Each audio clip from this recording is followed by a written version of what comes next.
I've been buying real estate now for 20 years, right? 13,000 units, $1 billion of real estate. Everything has changed. The entire market is flipped. The supply of homes for sale is low, and prices are 53% higher than they were 5 years ago. Just hang on. It is incredibly hard to lose. Then there are mortgage rates, which have more than doubled. Where do you go to find good deals? There's 100 strategies we could talk about. I'll tell you a few of my favorite. There's a bidding war for literally every home on the market. This is going to sound really silly. It's not that hard to make $1 billion when you're investing in real estate. Because last year, we saw the lowest level of transactions in 29 years. So starting from zero with no connections whatsoever, how confident are you that you can make $1 million in a year? given what I know right now, I'm 100% confident I can make $1 million from nothing my first year. Things have to bottom out, and they haven't bottomed out yet. People think if they just do the right thing, they probably won't get rich anyway. But I'm here to tell you, if you do these steps, you will get rich.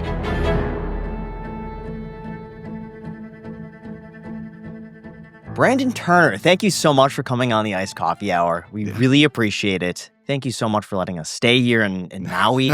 Really excited to talk to you on this one because you are the real estate guy.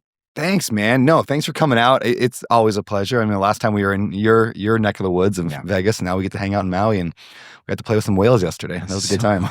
Now, I'm curious. I'm sure everyone is wondering, is now a good time to buy a house? Now is always a good time to buy a house when you have a long enough perspective, right? It's always a good time to buy a house when you have a perspective that says, hey, 10 years from now, I mean, in American history, there's never been a period of time where real estate's been lower 10 years in the future than it is today. Does that make sense? It's always in every 10-year period of America, you can look back and say real estate is better than it was 10 years ago.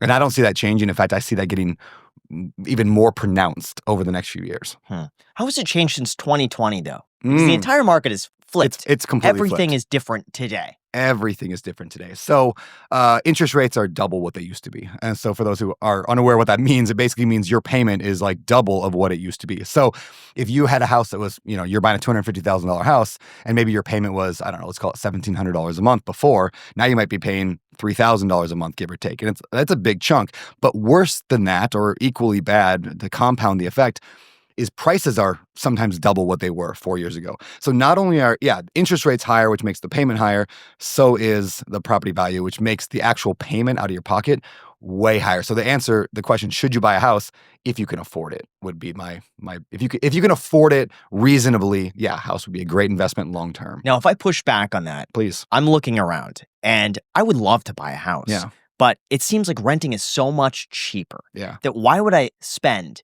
let's just call it, just for even numbers, $10,000 a month on a mortgage, property taxes, insurance, when I could rent the identical home for $5,200 a month? Yeah, this goes back to perspective, right? If you were to own that house for 3 years, 100%, I would not buy a house. If you're not living there for 2 years, 1 year, probably not.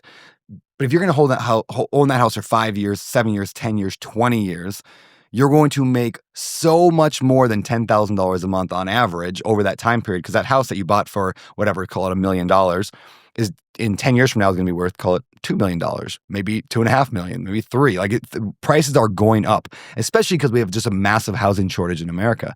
So when you look at over a long period of time, this isn't getting better. It's getting worse for affordability. Do you think that more houses will be built? Do you think the regulatory environment's going to get a little bit more friendly to real estate developers and that can kind of solve that issue a little bit? Or do you think that we're only going to get more tight, there's going to be more regulations, and it's going to be harder to build new homes? Yeah, I mean, the government will have to do something, right? Here's the problem in a nutshell, what happened. Great Recession hit, everyone lost, a lot of bad things happened. They stopped building from 2008, 9, 10, 11, 12. Nobody was building anything. They started picking back up again, 12, 13, 14, 15, started, building, which is great. But when you're not building and more people are either coming to America and buying houses and, people are having kids and kids are growing up, there became a housing shortage. But what the second, I don't know what you call the second Great Recession, 2000, we'll call it COVID. Sure. COVID happened, everyone stopped building again. And it hasn't picked back up again. The only building being done is at the top of the market. In fact, Wall Street Journal had an article just out the other day. It just said there's a lot of apartments available. They're just for the rich people. There's almost nothing being built for the average American right now. So what does that mean? Again, supply and demand. So to answer your question, it's a tremendous problem. The government has to do something. Whether that, and we can debate this, and the government, they don't know what they're doing. So they can either reduce regulation and try to allow more building, which I don't see that happening.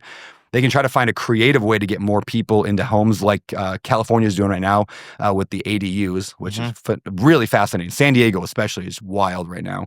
And you could do that, or the government could just start subsidizing Americans' rent. And I think it's going to be a combination of all three. That would be insane if the government subsidizes Yeah. people's rents, because that just means landlords are going to raise their prices 100%. accordingly. Yeah. So people are like, are you No way. afraid of rent control? Are you afraid of like the government stepping in? Would you do Section 8? All those things. All the answers, yeah, of course I would love to have that. Like, I don't mind regulation. It just makes me richer. And what I mean by that is the more the money gets printed and pumped into the economy, landlords are usually ones that end up with the money. It's business owners and landlords get that money because it goes to the tenant. Fine, they pay the rent. Landlords raise the rent. We get more. It doesn't solve the problem, but that's how America likes to solve problems. That's interesting because during COVID, when they printed all of the money, gave away all of this free money, you're right. Yeah. Like the people that received the actual stimulus checks and this and that just goes away like that. Yeah, it flows and right then out. You see the wealthiest people during that time period gained the most amount of wealth, like by crazy magnitudes. Yeah. My wealth grew by tens of millions of dollars during COVID because my properties that I owned just went up in value because the rents went up because people. Yeah, it was a weird time. There was so much money in the economy. Yeah. So there's the argument that home values really aren't going up. It's simply that the United States government is printing more money. Sure. What are your thoughts on that? It's probably true. Like, in other words, if I had, my house is worth $1 million today. It's gonna be worth $2 million in 10 years. Okay, that's probably reasonable to say. But also, the gallon of milk was $4 today. It's going to be $8 then. So in other words, inflation is causing the housing to go up. That's for sure. But it goes back to the original point: is should you buy a house? Well, if you don't own the house, then now you still have nothing 10 years from now, and your milk is still $8 a gallon. So like you can argue whether it's right or wrong, or you can argue whether is it inflation? Is it just supply and demand? But regardless, if you own the asset, then you're playing with the game. You're not fighting against it. And your payment is fixed, whereas And your people that payment. rent, their payment basically is at the whims of the market. Yeah, I mean, it's fixed for as long as you get a good mortgage, which is super important. You get a fixed mortgage instead of a variable, which most people are pretty good with that. Yeah. Taxes and insurance, though, can kill people a little bit.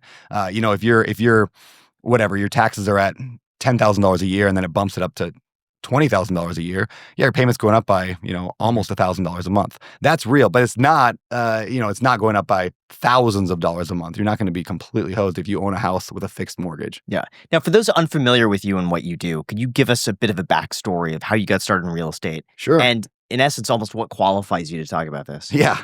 All right. It begins with Cold Stone Creamery. You guys have that ice cream? Cold Stone? Mm-hmm. Yeah. Great ice cream, right? So I was singing for tips. So they don't do that anymore, do they? Do they sing for tips? It's been a long time since I didn't I've get done that. sung to Yeah, when I went there. Dude, yeah. Really? Back You in the go, day. well, because you don't tip. Yeah. That's right.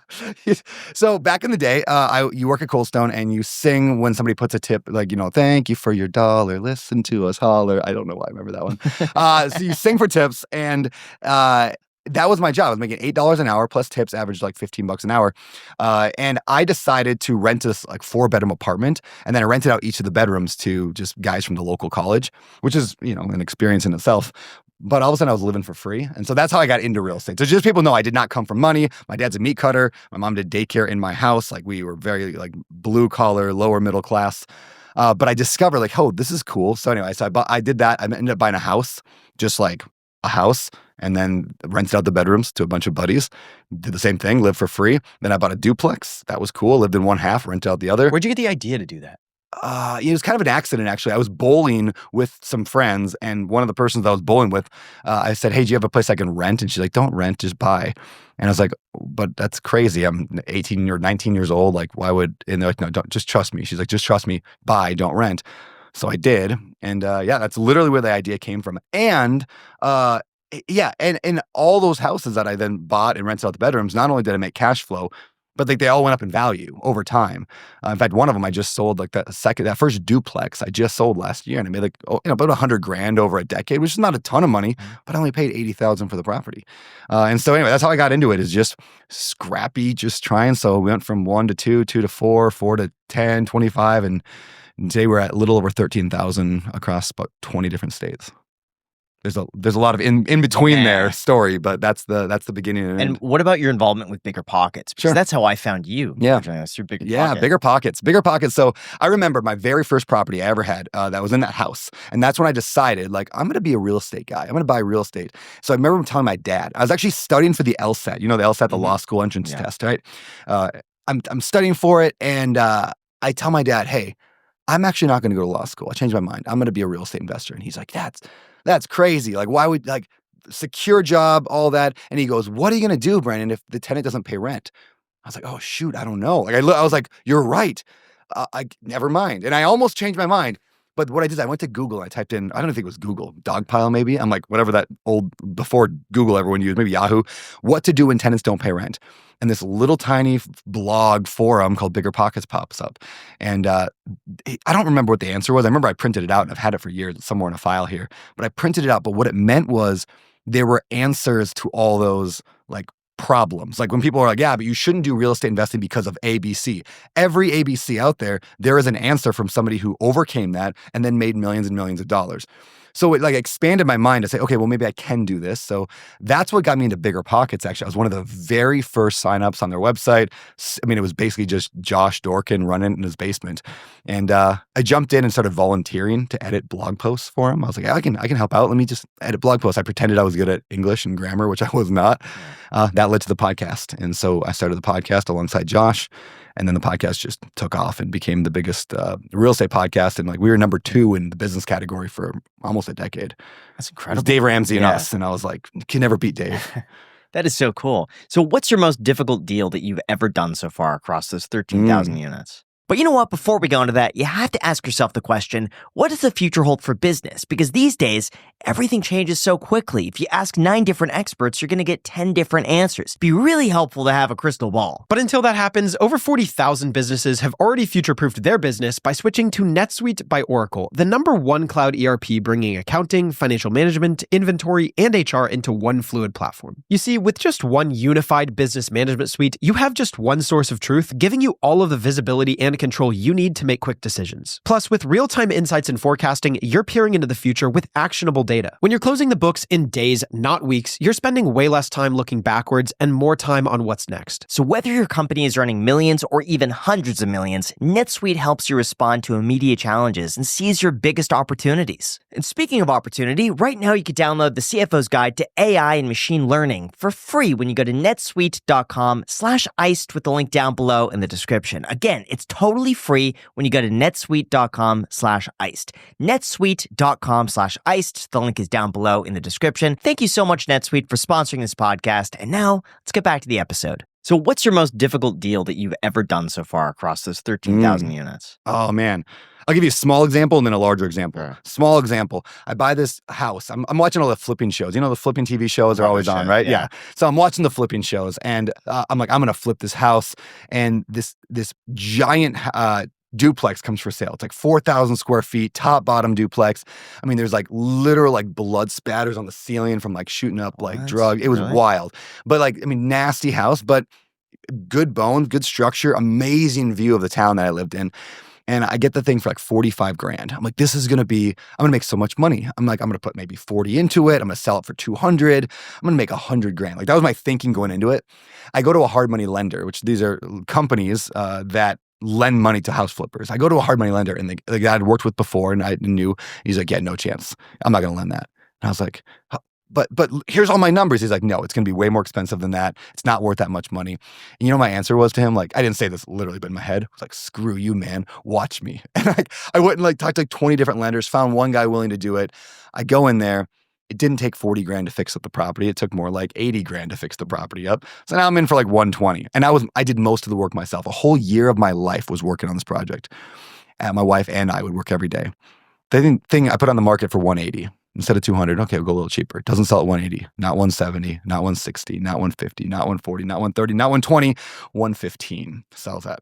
So I lose money on this deal. I mean, I lose probably 20 grand, call it.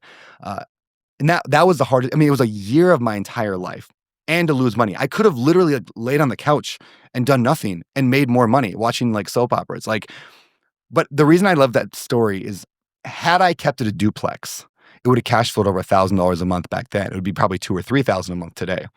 Had I kept it as a duplex, I wouldn't have done as much work. It would have been probably more like, $20,000, $30,000, $40,000 worth of work. It would have been a great duplex.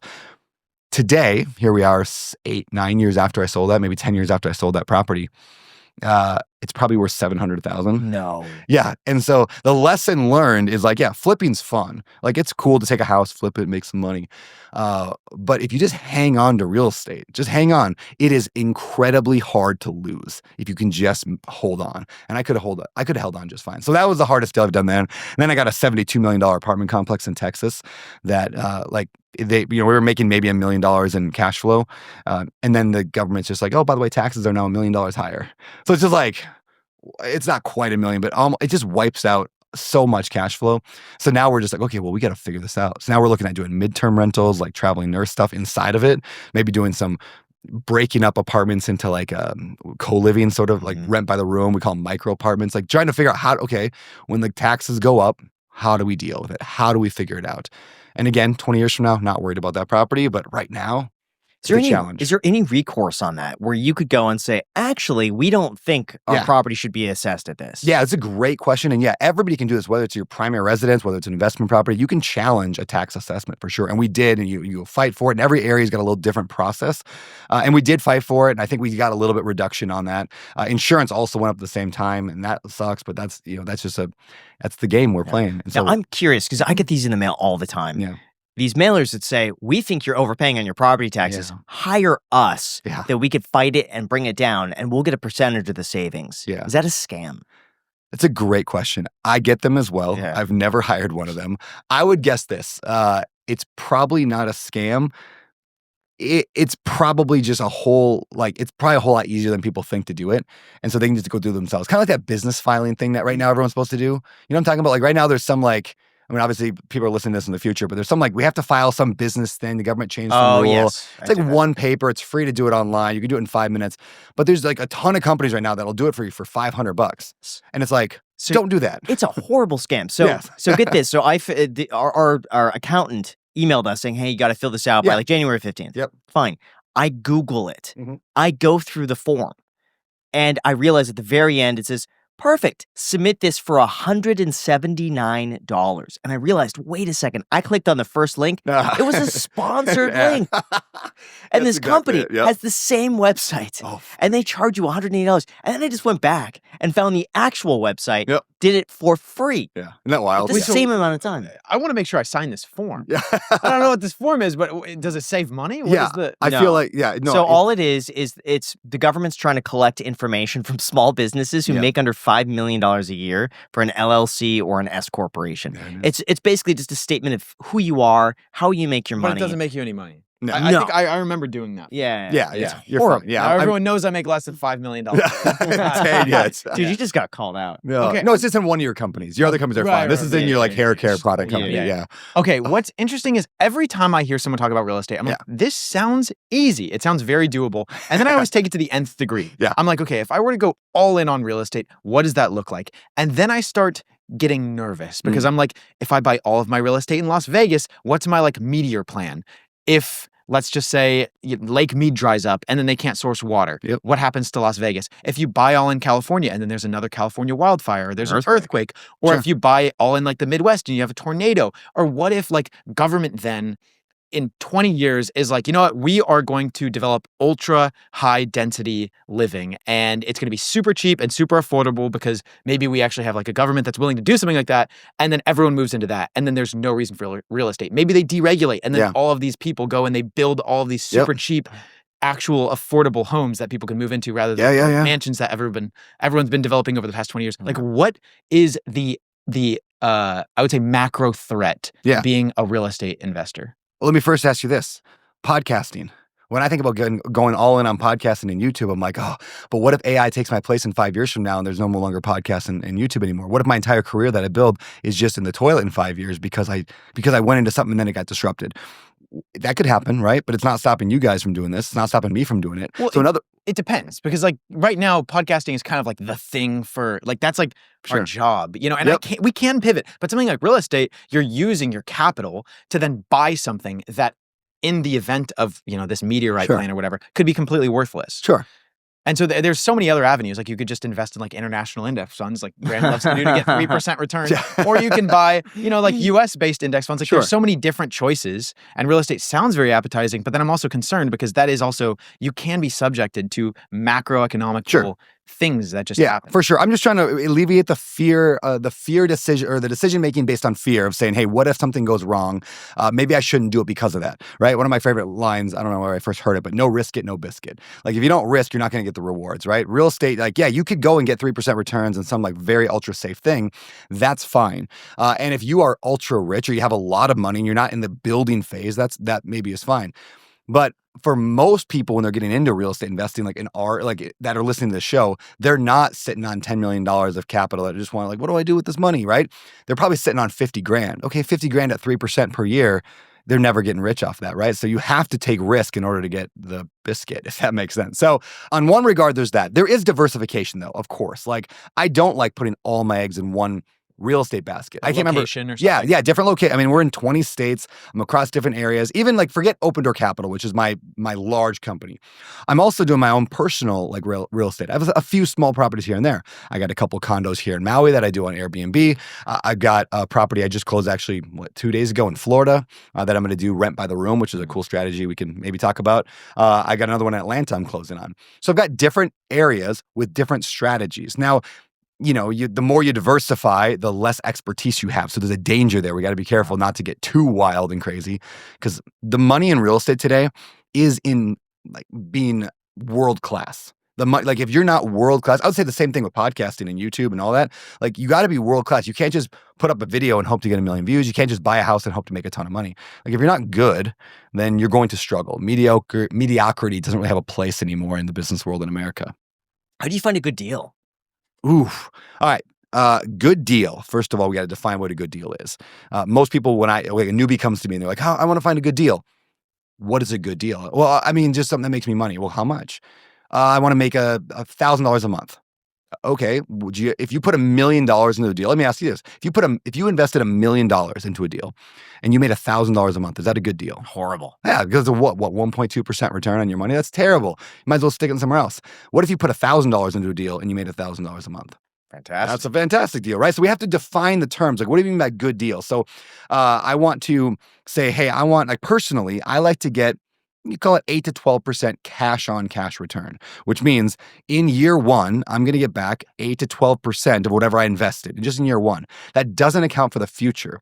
If you want to go like long-term over a 7-year hold, let's say, I want to maybe say, hey, I want 15% per year of my money.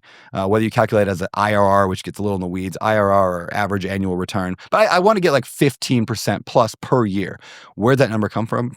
It's double the stock market. It's like roughly that's literally just a rule of thumb. I'm like, well, if I'm going to do the risk of real estate and the work of real estate investing, I want to get an outsized return. I don't want to get 7% over the next 10 years per year when I could just dump that in the stock market.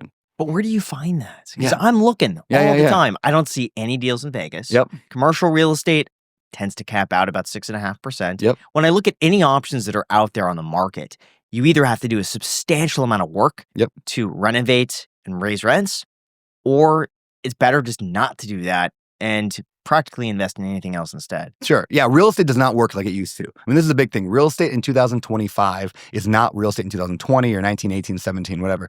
The game has changed because of what we talked about earlier, right? Interest rates are higher, property values are higher. So what do? Well, we can just choose to sit it out and just invest somewhere else. And that's fine. That's what some people do. I'm a much bigger fan of this idea of how do we make cash flow work? How do we make a good return in today's market? So that gets to what I call like the fringe of the real estate strategies, where again, the old days, you find a house, it's listed by a real estate agent in Vegas, it's $280,000, you put 20% down, you make a nice 12% return on it, everyone wins and you're all happy. It doesn't work. You just can't do it. Like your mortgage is higher than what the rent is, because rents are not going up right now at the same pace that housing prices are. So we have to say, well, how do we make better cash flow? I'll give you a few examples. I mean, I have a list of like 20 of them. But one of them would be rent. I mentioned earlier, rent by the room. They also call it co-living. There's a company called Pad Split that does this. They're kind of like the Airbnb of the co-living. Now, this is going to sound wild, but imagine taking a 5-bedroom house, adding 3 or 4 more bedrooms in it. Like you turn the garage into 2 bedrooms. You take the living room and turn it into a bedroom, maybe 2 bedrooms.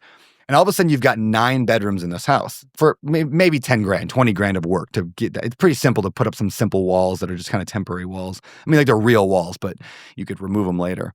So now you got 9 bedrooms in this house. And that house normally would rent for $2,500 a month. And your mortgage would be $2,500 a month. You're just breaking even. So that's not a good deal. But when you can charge now, let's call it $800 a month for 9 different bedrooms, what is that, $7,200 a month? And so you just went from $2,500 and break even to $7,200. Now you got to pay some extra expenses. People are going to move out more often. Water, sewer, garbage, all that you got to cover. But you easily can make $1,000 to $2,000 a month on one of these houses. And now I know people are listening and going like, that's insane. Who's going to live in something like that? Half of America will live in something like that. You're single and you make less than $50,000 a year. Like there's a good chance that you would rather pay $800 a month to live in one of those than $1,500 a month or $2,000 to live in a studio apartment. Does that make sense? So we had a buddy who did that in Vegas. He stopped doing it because they kept having to call the police. Yeah.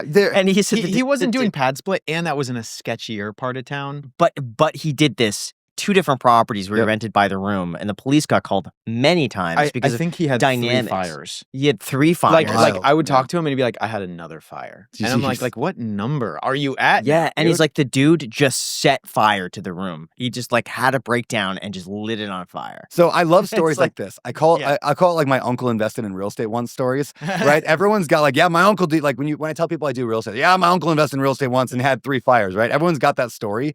My uncle lost his shirt in real estate. I caution people around the idea of taking anecdotal stories and applying it to principle, right? So I heard this happened. Principle. There are tens of thousands, I would probably argue hundreds of thousands of units in America that are these rent by the room. And by and large, they work just fine. And so when you hear the stories, like when I hear a story of like, yeah, my uncle tried real estate investing once and man, the tenant burned down his house and he, stole his wife and like the whole thing, you're like, well, did your uncle screen for tenants? Did he use like a background check and a criminal check? And did he hold them to this stuff? And it's always, they don't know, but of course the answer is usually no. They're mediocre landlords or mediocre, I'm not saying your buddy is, I don't know. Yeah. And sometimes there's just crazy stories.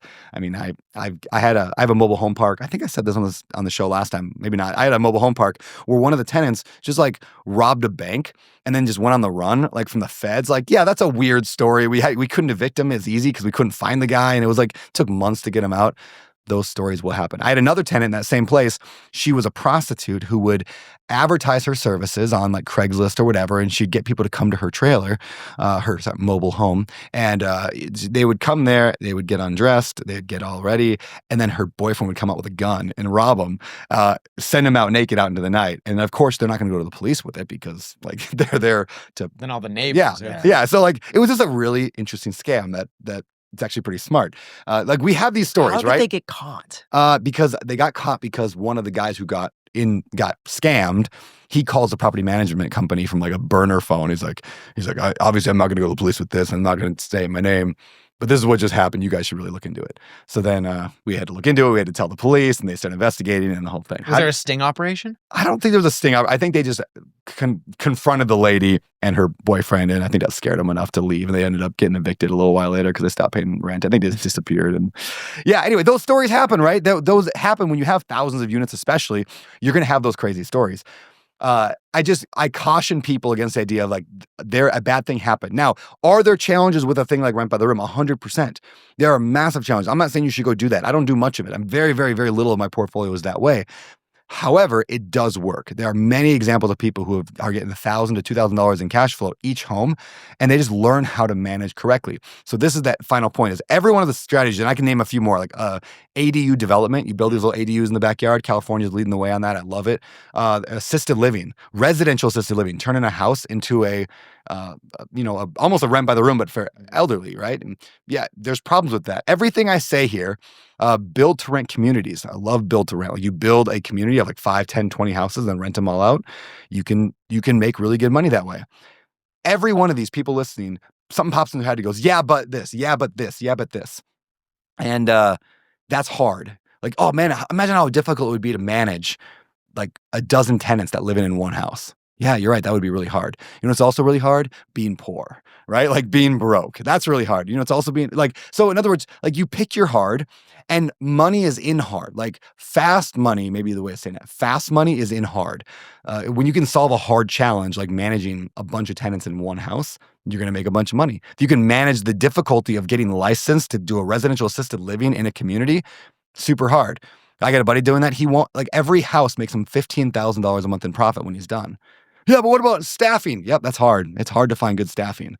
It's hard to be poor. Yeah. I'm actually doing an ADU now. Are you really? In LA. Yeah, that's awesome. I love that strategy. I never thought I would put more money in Los Angeles. The ADU thing is, I think, one of the, you asked the question earlier, should people buy real estate today?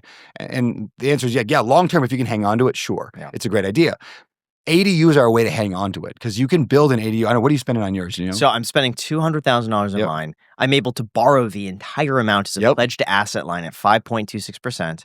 And I'm guessing I should be able to make, worst case, a 10% cash on cash return. So I should be able to net $20,000 a year from a $200,000 investment, which, you know, I'm paying $10,000 in interest. So it's basically a free $1,000 a month. Yes. Worst case scenario. Yep. Best case scenario, I make maybe a 15% cash return. And what's wild now, if you wanted to maximize that even more, you could potentially Airbnb it if it's in the right area and the right legislation. Yeah, you could midterm rental it though. You get it staged, like where, let's say a normal ADU might rent for whatever, $2,500 a month, right? That's cool. But if you put the furniture in there and then you go list it on like Furnish Finder, you might be able to get $3,500 to $3,900 for that same unit. Same thing. You cover a couple of the utilities, but all of a sudden you just jack your rent, your income even higher.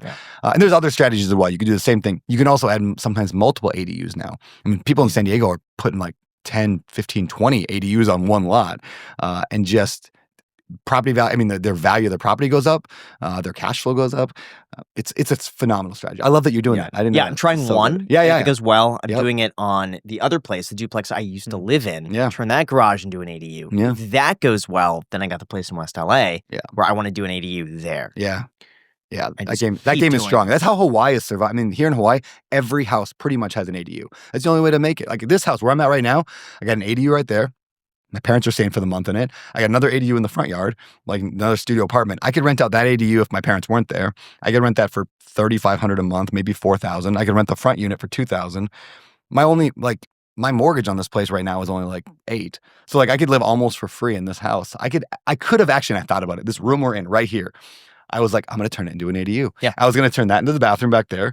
And this was going to be a studio I'd rent for $2,000 a month. And it would have been, you know, whatever. Probably. Would you have wanted to do that? I mean, I don't need to do it, but it's always an option. And if I didn't have as much money right now, if I wasn't as like well off as I am, 100%. I mean, I have house hacked, which is like that term we use when you live in one unit, rent the other. I've house hacked almost continually, nonstop for the past 20 years.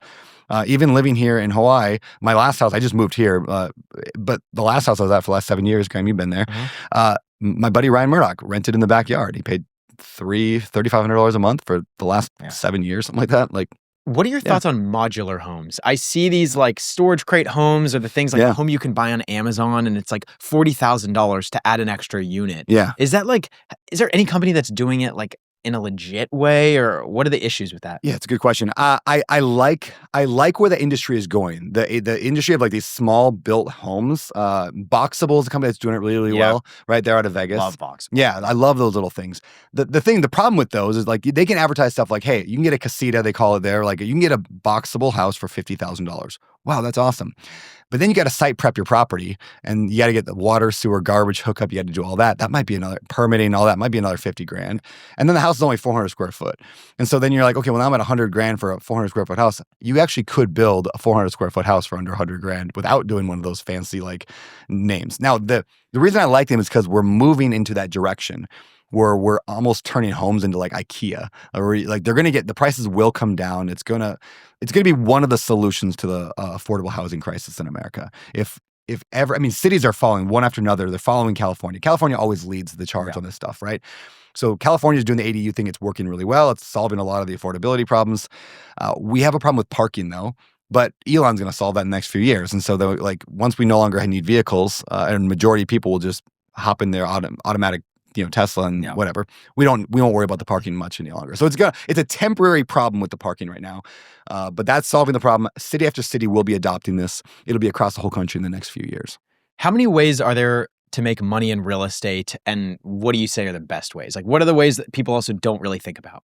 The average time to hire for most organizations is 30 to 45 days. Are you tired of a costly and lengthy hiring process? That's why you should simplify and speed up your recruitment by using the experts of our sponsor, Express Employment Professionals. They help you reduce time to hire, cut down on multiple interviews, and reduce recruitment costs. So whether you're looking for contract workers or a new team member, their streamlined recruiting, candidate screening, and hiring process is more efficient than your own. And that's why you should visit expresspros.com today with the link down below in the description. Haven't used a staffing company before? We know you enjoy learning new things and keeping up with trends and efficiencies. Make a change this year with your hiring. Businesses are navigating a hiring landscape that has never been more expensive or regulated. Start at expresspros.com to find a location near you. With more than 860 locally owned offices, you'll get the hiring support you need at expresspros.com. I like to say there's 4 primary, like I call them wealth generators to real estate. And this is the simplest way of explaining it. When you own a rental property, you get cash flow if you buy right. Like you get extra money every single month, profit in your pocket. Huge mistake people make though. There's a difference between like what people think is cash flow and then pure cash flow. And when I say pure cash flow, I mean it's been like put through the fire, like gold is purified by throwing it through the fire. It's been purified through the fire. I mean, you own rental properties, you know, like you can make like, I'm making $500 a month, $500 a month, $500 a month, $500 a month, $2,000 water heater. Yep. Oh, dang it. $500 a month, $500 a month, $500 a month, $500 a month, $2,000 stove. So like you have to account for those big items that only happen once a decade, but there's 50 of them in a home. And so like you count, like they happen all the time. So as long as you're actually buying a property that makes money, pure cash flow, you get money every single month. That gets you financial freedom. You get enough of them. Like back when I started, I said I wanted $100 per month per unit. That was just my number 20 years ago I used. That's gone up maybe a little bit now, but for simplicity, if you needed $100 in actual pure in your pocket, post-tax, like because there's not a lot of tax anyway, we'll get to that, in your pocket, $100 per month per unit. Okay, how many units do you need to retire? If you had $10,000 in bills and like that would make you feel comfortable, okay, 100 units. And you might think that's great. How am I ever going to buy 100 houses? Well, you don't. You just get in a multifamily. You buy the house. Later on, you buy a duplex. And then you're like, okay, I figured that out. You buy the 10 unit. Oh, I figured that out. You buy the 50 unit and you're done in 3 years. That's cash flow. Number 2 is appreciation. Obviously, property values go up over time. Yes, there's dips, but when you look at all of American history, property values always go up over time over the long run. That's where wealth is built, right? Like cash flow is cool. I can pay my bills with it. Great. But the reason I'm absurdly wealthy is because my property that I buy for, example, what I bought here in Hawaii, I bought it, I just moved from, I paid 1.7 for. At the time, I was like, this is the stupidest thing I've ever done. I'm paying $1.7 million for a house. How could I be so dumb? Why would I do that? That's stupid. And my buddy David Green, who is my co-host on BiggerPockets, David's like, man, in 30 years, what's that house worth? I'm like, probably like 3.5. He's like, and you can rent out all the units separately on there because you could like carve it up and rent it out if you had to, and you had to go move back home and work at Cold Stone again. You could rent it out and break even. I'm like, well, yeah, sure. He's like, so worst case scenario, Brandon, worst case is 30 years from now, you're worth $3 million more because you paid off the property. I'm like, oh yeah, worst case is I'm really rich. It's like, okay, so that's appreciation. Now, ironically, I held it for 7 years. I just sold it for 3.2 million. Actually, we closed today. And so like yeah, right. That's appreciation. That just added, almost whatever that is, almost $1.5 million to my like net worth. Plus we paid the property off. That's the third way you make money in real estate. Property, you buy it at whatever, 1.7. And I had a mortgage for 1.2, I think it was. But at the end of 7 years, I only owed $1 million on it. I paid off almost $200,000 in that 7 years. That's just money in my pocket. And if I own a rental property, the tenants are basically paying off my mortgage. So number 1, cash flow. Number 2, appreciation. Number 3 is that loan gets paid down. Mm-hmm. And number 4 is the tax benefits. In other words, if I make $100,000 a year as a landlord in cash flow, you make $100,000 a year from advertising and from YouTube, I keep all my money, you're going to lose probably 30% of yours, right? So in other words, I'm naturally just getting wealthier just by holding on to real estate. Then if I play my cards right and I do the game right, which I do, I offset if I'm careful. And again, you got to do this right. So please, those listening, don't just go and assume this works. You got to follow the rules. I can offset my active income, the money I make from book royalties and from YouTube. I can offset that and not pay taxes on that because I own real estate. So that's just like the government, it's just like me making money, right? If you save money or make money, it's basically the same thing. So that's how you make money in real estate, those 4 ways. Appreciation, cash flow appreciation, loan pay down, and tax benefits. So who should not buy a home? Yeah, if you are not good at budgeting and you are not good at dealing with difficult problems. Those two things, really. What I mean by that is like if you're just bad with money, it's one thing to get you're bad with money, and so you don't pay your rent, and your landlord yells at you, and you end up getting evicted. Like that sucks. It's not the end of the world. I mean, it's fine. But you go and put down $10, $20, $30, $50,000 on a down payment, and then you're bad at managing money and you lose it. You lose all that money, and you have now like a foreclosure on your record. Like that's a much worse. So if you're not good with money, get good with money. Like pull yourself together, be a big boy or big girl, and like learn how to have a simple budget. Like that's obvious. And then if you can't handle problems, like there are people out there who just like can't handle it when things break. I mean, every day almost, I feel like something breaks here. Or if not broken, it's just something needs to be worked on continually. I mean, just, I don't know, like my pool just wasn't working the other day. And I'm like, why? Now it's yeah, I got a pool. And so I have more things to take care of here. But like one day, oh yeah, my water dispenser in the fridge just not working right now. I'm like, I don't know why. Like, and like if you're a person who's going to get overwhelmed and anxious and get all this anxiety around like, oh, I just can't handle like the water is not working in the fridge. I hate this. Yeah, don't buy it. Just call the landlord. They'll come fix your problem for you. Yeah, they'll take care of it. Now, what about people who should not invest in real estate? I think everyone should invest in real estate. I really, you got to be patient. I guess that's the thing. If you get the long haul, real estate is a great way. In fact, I heard Cody Sanchez say this the other day. Real estate's a great way. Maybe it was on this show. I don't know. It was like real estate's a great way to preserve wealth. That's what she said. So if you have money and you can dump it into real estate, it's a great way to do that. What I disagree with her on is she's like, real estate's not a great way to make your money. I disagree. I think you can turn real estate and make a lot of money. You could flip houses. You could just get the cash flow if you know how to do it right. So I think either way, whether you're somebody who has no money and you want to get wealthier, yeah, real estate's a great way to do that. It really is a great way to build income, better than almost any job out there. It's way more fun than almost any job. It's way more enjoyable.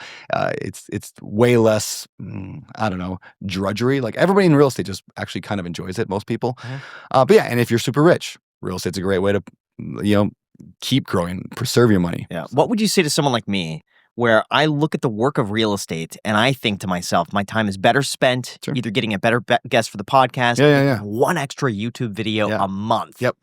That outweighs anything I can do sure. in real estate. For sure, 100%. In fact, I spend a lot of time talking people out of active real estate, but not out of real estate, just out of active real estate. So yeah, I don't think everybody should go buy a rental property. I think there's ways to, and this is not just a promo for my own company because there's a million guys that do it like me. But you can invest with people like me, and you can invest in companies. You can invest in a REIT. You can invest in different private offerings depending on certain legal things. But yeah, and you can still be involved in real estate. Now, should you go put 100% of your money in real estate? Of course not. Should you own your own house if you're wealthy? Yeah, I would definitely recommend that. Again, you buy a house. In fact, I would recommend, when I was younger, I used to try to buy the cheapest house possible. Like that was like cheapest of house, but now I try to buy the most expensive house I can possibly do. Now, there's a reason I get paid, whatever, almost $4 million for this house, because it's going to be worth a whole lot more 10 years down the road. But worst case, I could rent out the units and I could break even or even make money on this property. So, yeah, I think that you can find ways to invest in real estate. REITs are fine. REITs are pretty similar, maybe a little bit outperform the stock market over time. Depends on what data you look at and whose reports. But I like private offerings. I mean, I invest in a lot of other people's deals. People invest in my deals, and sometimes those go great, and sometimes those go terrible. But I like having a bit of my net worth, a good chunk of it in real estate, no matter what. What's happened with your business over the last year, 2 years, give or take? How's it changed? Real estate business, like Open Door Capital. Yeah, we've slowed down dramatically. I mean, we bought. Last year, we bought $30 million of real estate. Most of that was self-storage and a little bit of mobile home park stuff. The year before, we were buying a lot of multifamily. We slowed way down on the multifamily. Multifamily is fun, and I'll get back into it. And in fact, the market's getting better for multifamily. Prices are coming down.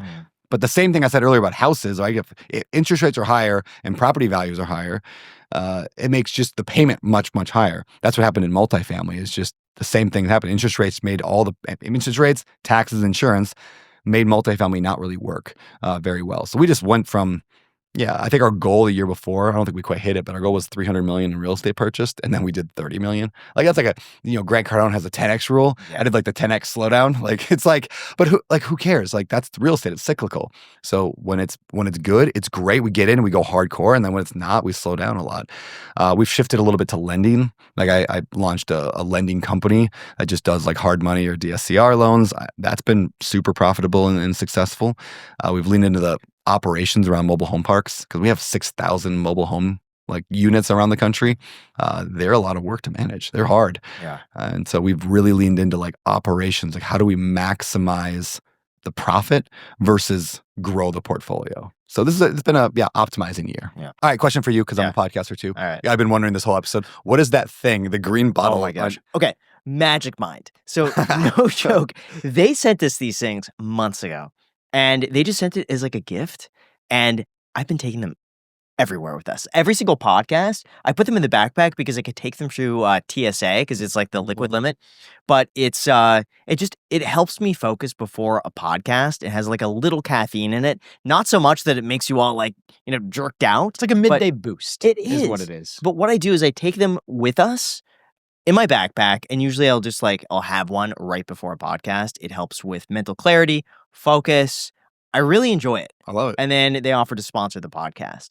So if you guys are interested, we do have a link down below in the description where you could get a discount. So if you guys are interested, these things are honestly delicious. I love the taste of it. And it's for mental clarity, focus, a little bit of energy, and it doesn't get you all like wired out. Thanks for picking up on that. I love that. I love it. I appreciate it. But no, honestly, I really like these. And he sneaks them to me like all of the time. Oh, like, I bring extras for Jack. And he brings extras. He's like, hey man, take a Magic Mind, take a Magic. Because I'm usually like the same with a protein bar. Like, I'm trying to feed him protein bars. And we have like a unwritten agreement. We can kind of trade like Magic Minds and protein bars. Yeah. I love it. So I'm happy they want to sponsor the podcast because I've just been drinking these for the last 6 months. That's the best sponsor of any podcast. Is like when you actually love the stuff and use it, like it's like a win-win. I love it. 100%. So if you're interested, we could send a few. I would love it. Please do. Really good. Please do. Cool. All right, we'll send you some. How do you get into real estate if you have no money? I'm asking this because I have a lot of friends, not that have no money, but that don't have a lot of money because people think you need 20% down. The average cost for a home now in America is like crazy. And on top of that, with rates as high as they are, it's completely unaffordable for the average person. And on top of that, how can you do it like fast? Because there was a guy, we were at this networking event last night that you threw, and I was talking to this kid, not a kid, but he was 24. Yep. And he had $80 million in real estate. He started when he was 19, but obviously the market was completely different 5 years ago. Like you could go in, you could pay, but 5% down with rates as low as they were, it'd be affordable. You could actually make the payment. But now I feel like you just need to save up a ton for a big down payment and also have a strong enough income to be able to afford the monthly payment. Sure. Yeah. So getting into real estate with no money, a couple strategies. First of all, the idea of you ever heard of FHA loan? Yeah, it's 3.5% down payment on a loan as long as you're living in the property for a year. And you can do that on a multifamily. This is my favorite strategy for new people getting into real estate, and I've done it multiple times now. You buy a duplex or a triplex or a fourplex, either 2, 3, or 4 unit. You can do it on a single family house as well. And then you live in one unit, rent the other ones out. So you could buy, let's call it $1 million fourplex, and you live in one unit, you rent the other 3 units out, and you can probably in today's market break even. You midterm rental those, and now all of a sudden you're making profit. You Airbnb them, now you're making a ton of profit. So that's one way to do it, is kind of a combination of the house hacking with those fringe strategies. The other way that I get into real estate more from the investing side. But how'd you qualify for a loan though? Yeah, I mean, FHA is not too hard to qualify for. I mean, I think you got to have a 620 credit score, give or take. Now, if you're sub 620 credit score, or you just don't have the income to justify it, you can bring in a partner into an FHA loan who has the income to justify it. Say getting a cosigner. You can basically get a cosigner. That's a doable way. The thing is, though, if you're borrowing like $970,000, especially with the rates where they're at right now, I feel like you'd need to be making like $20K a month. Yes, they can sometimes use, though, the income from those other units to help you qualify. Some depends on the lender. And like, I actually don't know if it's the rule or the lender's interpretation of the rule, because some lenders are like, yeah, we can just use that. That's what I've heard as well. Yeah, and some lenders are like, nope, you have to own the property be a landlord for 2 years first before we'll let you do that. Yeah, that's possible. And so if you can't qualify for that whole amount, the cosigner thing can help, because now all of a sudden they can use it. But they don't even technically call it a cosigner. I don't think with FHA, it's just like one person has to live in the property, the others don't. That's one strategy that could work. And honestly, $1 million for a fourplex is probably I mean, that's like California prices. Mm-hmm. But in most areas in the country, you can find that fourplex for Trying to dilapidate it. Yeah. Like, You buy a little Yeah. fixer upper too. Actually, one of my favorite strategies, again, for a certain type of person, it's a FHA loan product called a 203K. It allows you to wrap in the repair costs and the purchase price into one lump, and you pay just 3.5% of the total. So you're basically financing the entire repairs through government money at super low amounts. So for example, you have $300,000 property, could be a duplex, triplex, single family, whatever. It's $300,000 and it needs $100,000 of work. So now you'd have $400,000 in it. Normally, you put 20% down on 300, so that's 60, and then you need 100 for repairs. Now you're at 160.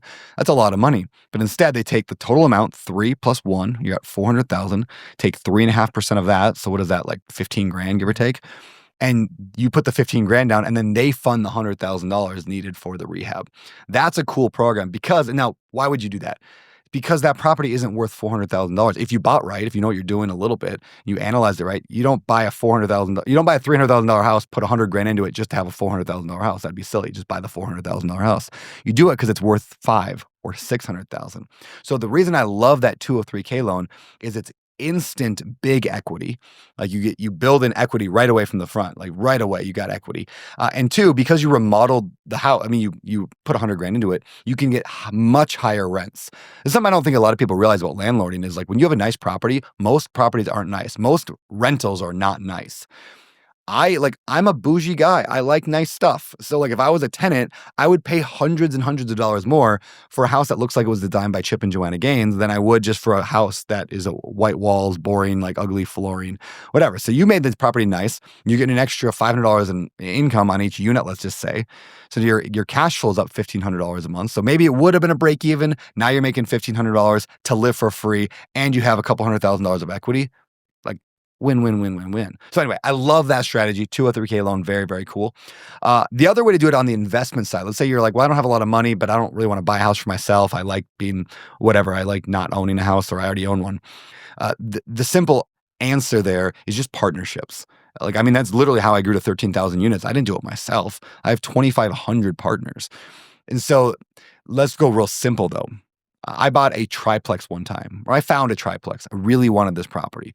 I knew it was going to cash flow. It was super cheap. Now, again, this is 15 years ago, but back then it was like $50,000 for this triplex. I didn't have any money though. I was broke. I had no job. I was just trying to like flip. It was like way back when I was like working on that single house that I lost all the money at. But I knew the deal was going to work out. So I just went to a buddy of mine, actually a guy from church. He was like the sound guy at church. We talked a lot. I knew he worked for the county as like an administrator, network administrator. I went to him and I was just telling him about this deal. I'm like, yeah, I just found this really cool triplex. Do you know anybody who'd want to like partner on it? Like after I explained the deal. I never like to ask people directly. It's more because I don't want to be weird with family and friends or whatever. So I'm just like, do you know anybody? He's like, actually, we might be interested. What do you need? I'm like, probably just like $40,000 is really all it would take for the down payment on this thing. He's like, yeah, we can do that. And so he partnered with me. I did the work. I found the deal. Like I managed some contractors. I managed the property. He put in money. That was it. I got that deal. Every year we would meet together at a little Mexican restaurant. This was our routine for a good 8 years. Little Mexican restaurant. We'd sit down, my wife and me, his wife and him, sit down, we'd get our food, and then we'd write ourselves checks of the profit from the previous year. And it was always like $5,000 each of us would make. And again, not crazy money here, but it's just a little tiny like $100,000 triplex, whatever. But it was like $5,000 they would make every year, and I'd make $5,000 every year. And I put $0 into that. You can do that with a single family, a duplex, a 10-unit, a 100-unit, an industrial like warehouse, apartment complex, anything.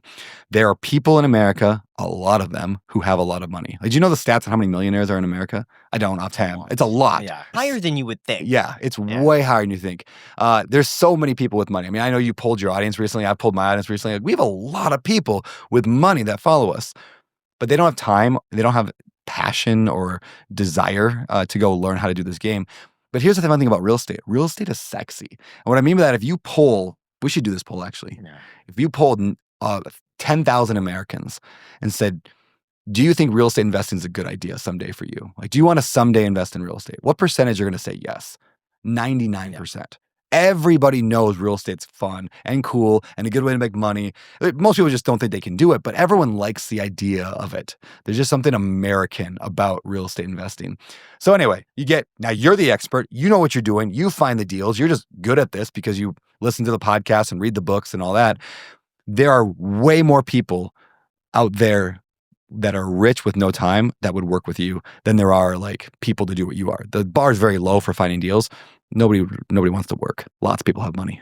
What's happening with interest rates? When are they going to come down? I don't think they are. I think interest rates are there. When you look at the last, 40 years of American interest rates, we are right dead center, even where they should be. Now the government doesn't necessarily move interest rates, but interest rates are moved. And the government kind of controls it based on what they want the economy to do or not do. So everything I'm about to say, with a grain of salt, take that. But interest rates are where they are because that's generally where they've been. We've just been spoiled like little kids the last, 10 years where it's like 3%. Like, what's your lowest interest rate you ever got, 2.8. Yes, I had a 2.9. I'm like, that's stupid. Like, that's not, I don't think we're ever going to see it again. And I think we should take that approach that we will never see that again, ever. If it happens, hallelujah. But I don't think we'll ever see it again. I think we'll see, where are we at right now? Like 6.5, call it for a house, 7, depends on who you go to, right? It went down. It went way up to 8, went back down to about 6. Now we're sitting at maybe 7. That's I think the next 10 years is 5, 6, 7, 8, 5, 6, 7, 8, fluctuating in there. And how do you see that impacting the market though in the short term? Yeah, people are not moving as much right now. They're not buying as much, and that's fine. But it's a relative thing. We get people used to. It happened already when people were used to 8 and rates dropped to 6.5. A bunch of people refinanced and moved, and if the transaction happened, we went back up again a little bit. People slowed down, and again, that's what happens. And so now, if we don't get to 2 again, I don't think anybody expects to get to 2 again. So when rates drop, we'll get an influx of the market. So they're still controlling the market. The government is somewhat trying to control the market, real estate, and they're trying to balance that with every other part of the market. And it more or less seems to be working. They're kind of doing it. Yeah, does it suck right now for a lot of aspects of real estate? Sure, it's a hard time to invest right now. But are there ways to make it work? Sure. It's kind of like dollar cost averaging too. Like if it's hard right now, sure. But we can still invest in real estate now. And then when things get better, like great, we're going to buy more real estate. And then if things go down, that's okay. I'm just going to find ways to make it work now. And then when it goes back up, so we'll just play that game. Yeah. This is something that Jack mentioned to me last night. We found very interesting. We were at this event that you hosted called like the top, what is it? The 50? The 50. The 50, yeah. 50 people pay $50,000 a year. Yeah. And you're surrounded by people who have $100 million plus worth of real estate. There's some ridiculous people there. Yeah. Jack said that you pointed out this person's going to be a billionaire. Yeah. That person's going to be a billionaire. That one's going to be a billionaire. What qualities do you look for and how do you know? Yeah, good question. One, I think there's just this probably maybe most importantly is it's not a hope. It's just they know they're going to be a billionaire, right? Like it's just like, it's not a weird thing. They're just like, yeah, well, of course I am.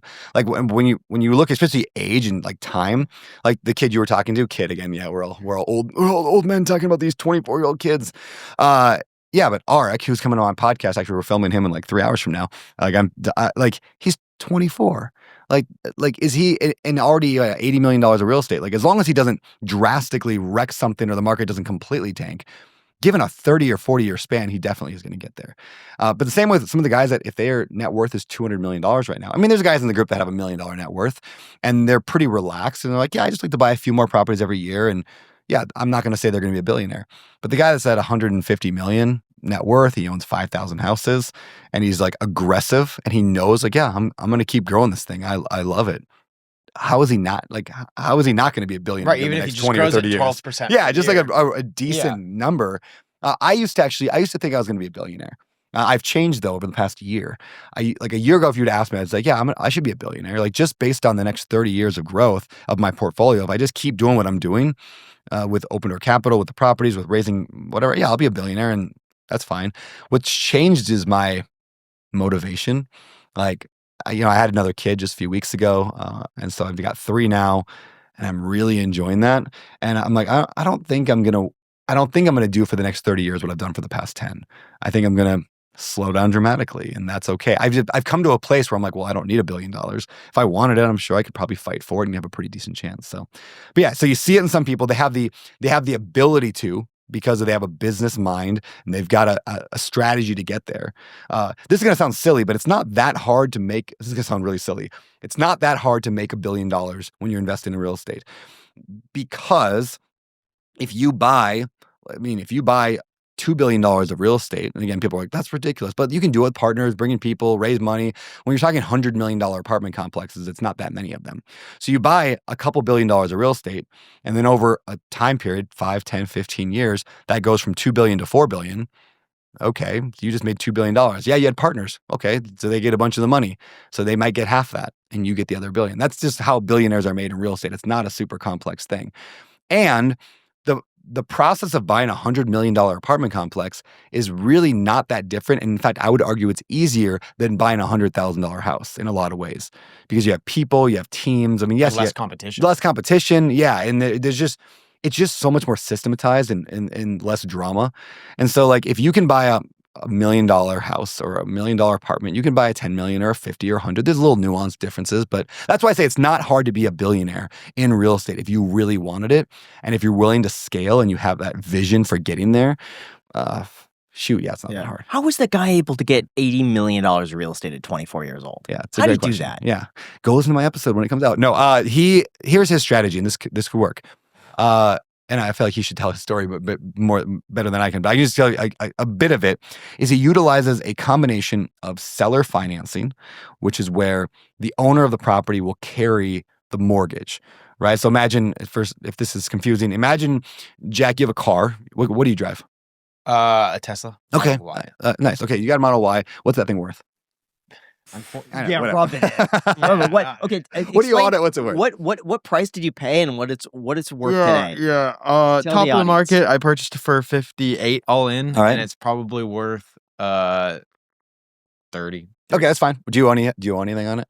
No. Okay, so you own it free and clear. $30,000 is probably what it's worth. I want to buy that car from you, but I don't have 30 grand. So can I have the car, and I'm going to make payments to you? Is that cool? Just say yes. Yeah. Okay. So I'm going to pay you. What's a good monthly payment for that, do you think? I want $500 per month. Perfect. I'm going to pay you $500 a month for the next X number of years. I don't know how many years that is.